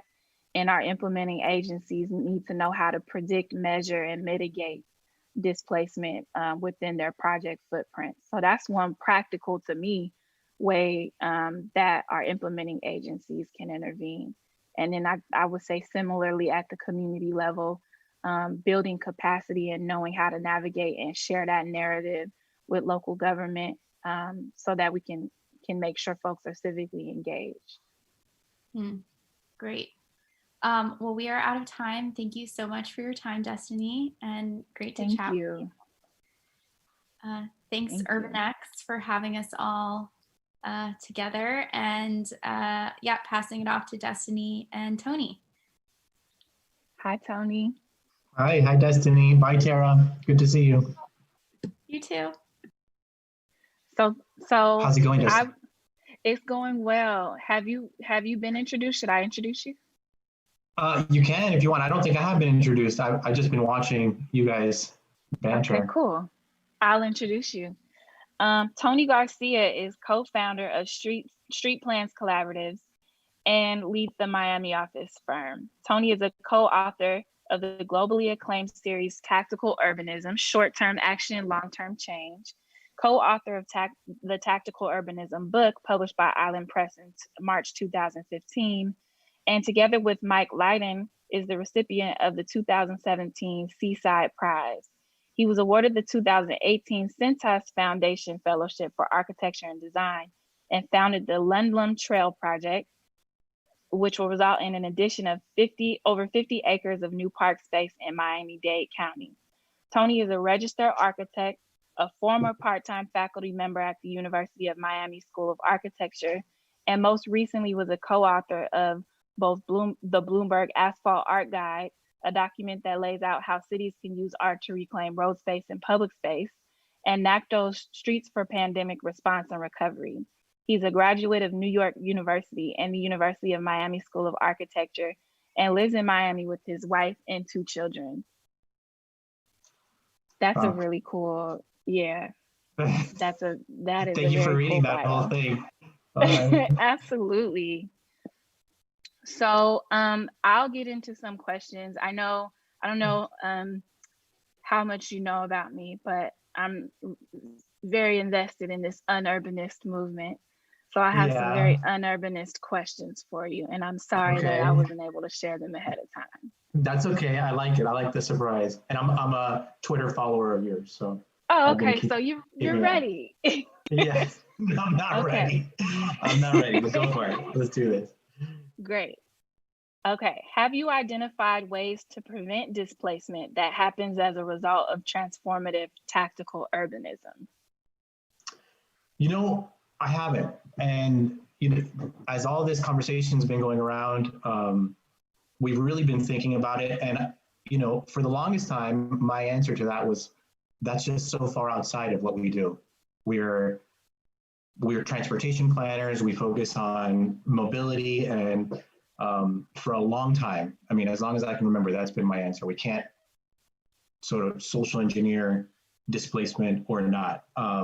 But you know, obviously, the conversations that have been going on recently have really opened our eyes, and we're still trying to wrap our minds around it and listen and really think about where we adapt our work and how we change our practice in general. Not just about around the idea of displacement, but you said a whole bunch of things just now with Tara that we're grappling with right now. You know, like where the genesis of these projects and how we work within a system that's basically a project mill, right? We're here to process a project, get it out the door. And we started our work in tactical urbanism for the purpose of trying to combat that project mill, because we didn't want to go through the motions of just checking a box on a form, right? So that's like the whole idea behind thriving is going beyond what the bare minimum of what you have to do, right? We don't want to just do the bare minimum. So we're still struggling with that. And we've started in our practice most recently in the last month, all the new projects, we're going back to our clients and just challenging them and making sure that there was a process before that led to this point. If we're being hired to do a bike lane or a mural, for example, an intersection mural, a crosswalk, we're doing that right now in Chattanooga. I went back to the client and I said, what got us here? What made you determine that we were going to do an intersection mural here? And she had really good answers, and there was a whole background that led up to this point. But I can't say that all of our projects are like that. I can't say that I have faith that all of our projects are going to be like that in the future. And you know, you're in this business. I think when it comes to transportation agencies in general, they're all about just handing you a project. And we're working on a project right now that is a bike lane project. It is not a community of color at all. It's a community of white privilege. And they're freaking out about this bike lane, freaking out in a bad way. So it's like, in that case, how did we get to that decision of the bike lane? And the opposition to the bike lane has more to do with not those people not being involved in the process, but the fact that their commute is going to get a little bit longer, or they just don't want the change to happen, right? So comfort and privilege. Comfort and privilege, 100%. But at the beginning of that project, I told our client, I said, let's go into this with the humility that maybe they're right. Maybe we don't need to do this. And all of this, all the decisions that got us to this point were faulty. And for whatever their intentions are, their comfort is not, their conclusion is not wrong. Maybe the bike lane is not the right solution. And it's been a struggle. That project has been a struggle. I'm going to tell what you is it about? What is it about the pushback in that community that causes you and your client to lean into the pushback and consider maybe we shouldn't do it? What is it about that community versus in maybe predominantly Black and Brown communities that makes that pushback so much more effective in terms of system change than the pushback that you might get from a Black community around fears Right. about displacement? Right. That's a really good question. I wouldn't say, but just before I answer, I wouldn't say that I'm leaning into not doing it. I started the project by telling the client, let's listen before we, assume that this is the right project or this is the right solution, right? The reason that we do tactical urbanism and the way that we do it is going through a process of thinking about, of iterating, right? Let's build out something small, see if it works. If it doesn't work, let's be honest about it not working and not just bulldoze through and do the project anyway. That's the whole purpose of doing a tactical project, is to try to ferret out those problems that don't always work. In this case, the reason that the community might be successful ultimately, even if we don't think professionally that they have merit, is because they have money and they have the ability to write letters, and it's a retiree community, so they have plenty of time. And that's it. They just make it their life's work to organize and write letters and be generally angry and confuse things and make up things. Whereas, in communities of color, people are focused on the bare essentials, right? I have to go to work. I have to take care of my kids. I have to make sure that we're healthy. I have to put food on the table. Where is there room there for a fun public meeting or a not fun public meeting where we talk about a bike lane? There's no room there. And we do struggle with that. I'll admit also, not a lot of our work is in communities of color. So we've been thinking also about how we, not how we do more work in communities of color, but where we are, how we approach that work and how we are co-authors or how we share authorship and co-creation of those projects. Yeah. You mentioned street murals. What are your thoughts on the Black Lives Matter street murals that have been going up? The one in Washington was, when it came out, I thought my favorite asphalt art project of all, for many reasons. And I know that the mayor was criticized a lot for that being a performative act because of other policies that she's had. But just on the face of it, where it was and the national dialogue we're having, I loved it. And I think, we need more of that. And I love even more the reaction of some, just recently in Cincinnati, you had I don't know if you heard this, the city engineer or somebody in Public Works, they had a similar Black Lives Matter mural, and it was being taken off for street safety reasons because it interfered with people's understanding of the space and the existing lines that were there. So I was like, that's hilarious. Go down that path and see what happens. Because when we argue with the city engineer, we don't have any sort of moral justification other than the fact that the streets are unsafe as they are. But taking off something like that, I think there's a First Amendment issue there, and it's just not very tasteful, I think. Yeah. Follow-up question. if you were asked by a municipality to implement this type of asphalt art with that kind of messaging, Black Lives Matter, and you knew that that city was mistreating Black residents, would you step away from that project or would you still do it? 100%. And one of my critiques of that Black Lives Matter in Washington was that the photos that you had were of, you know, a bunch of white volunteers painting that.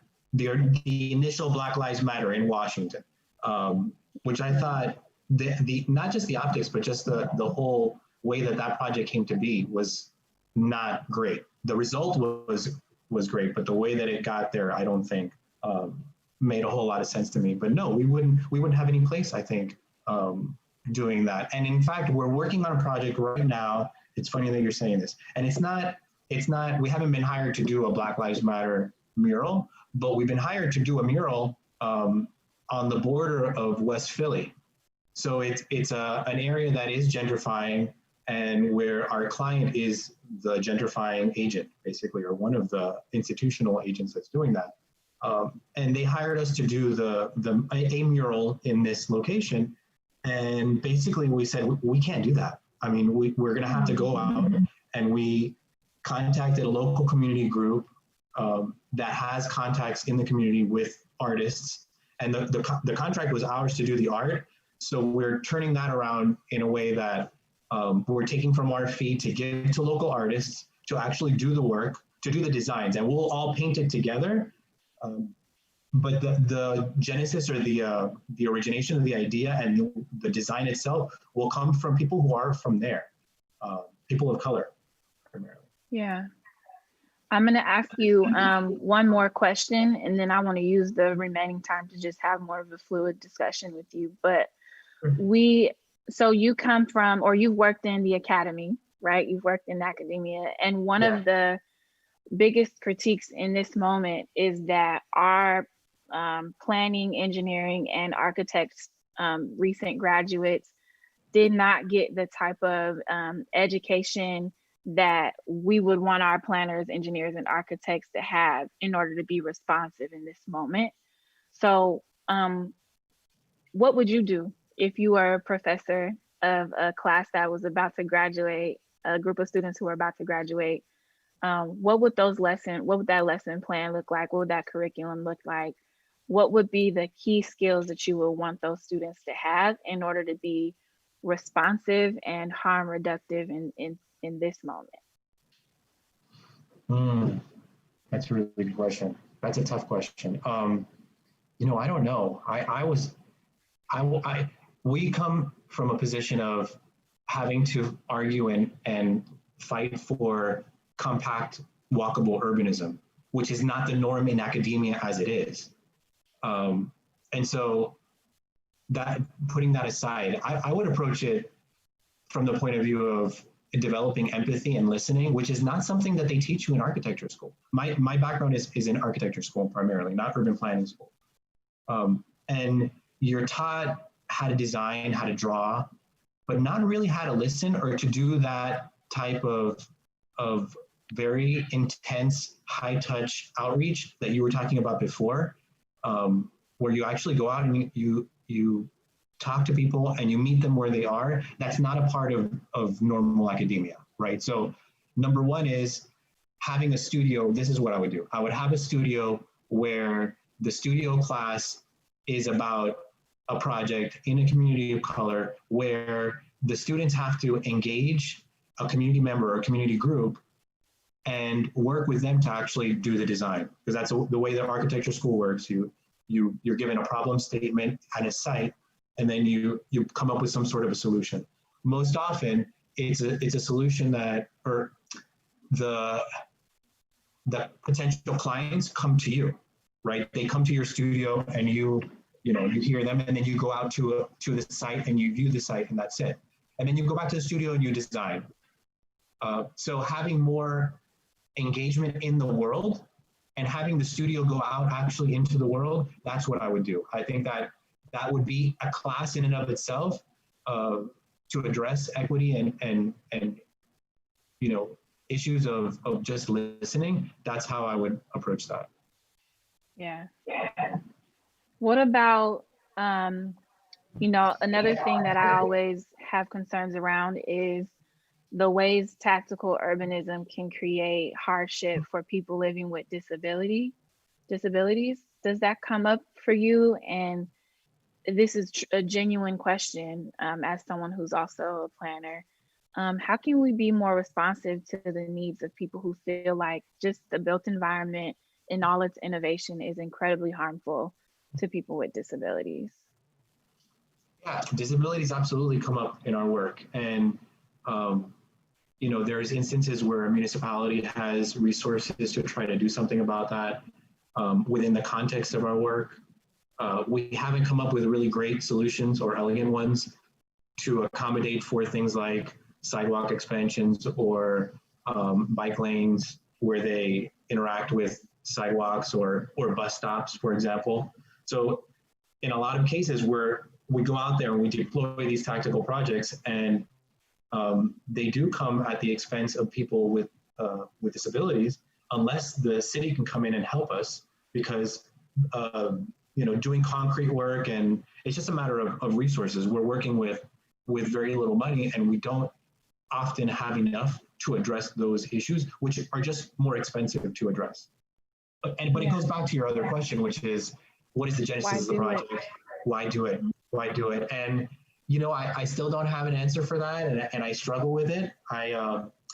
We spent so long, me personally, spent so long in my community just vouching for and trying to push for better bicycle and pedestrian infrastructure that, you know, sometimes we're blind to the damage that it can do, because we're just so fervent and passionate about this is important. It's important for everybody to be able to walk and bike, and where we get a win, whether it's a tactical project or a longer term project. And so oftentimes we are blind to that. We did have a project actually in Akron, Ohio, where we were working in a community color. We were working with the local, you know, community groups, and the bike lane, the pavement condition was terrible. It was just in really bad shape, and it was in anticipation of a longer term investment that the city was going to make. So they were already going to go do this project without the tactical project. So we said, let us help you make it better. So in some cases, we're piling on to a bad decision. That I don't think it was going to be a bad decision. Ultimately, they were going to do a very good project, but the pavement condition was bad, and the city had not actually ever been out to the site.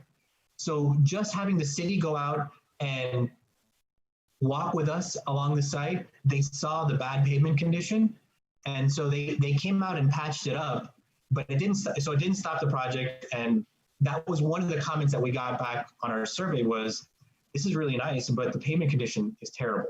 And there's places where I have to veer off into the travel lane to continue on because I can't, you know, go here. But I'll take as a win the fact that the city had to get out of their chairs and out of the city hall and walk around the neighborhood to actually see what was on the ground. Yeah, I think that that's an effective strategy.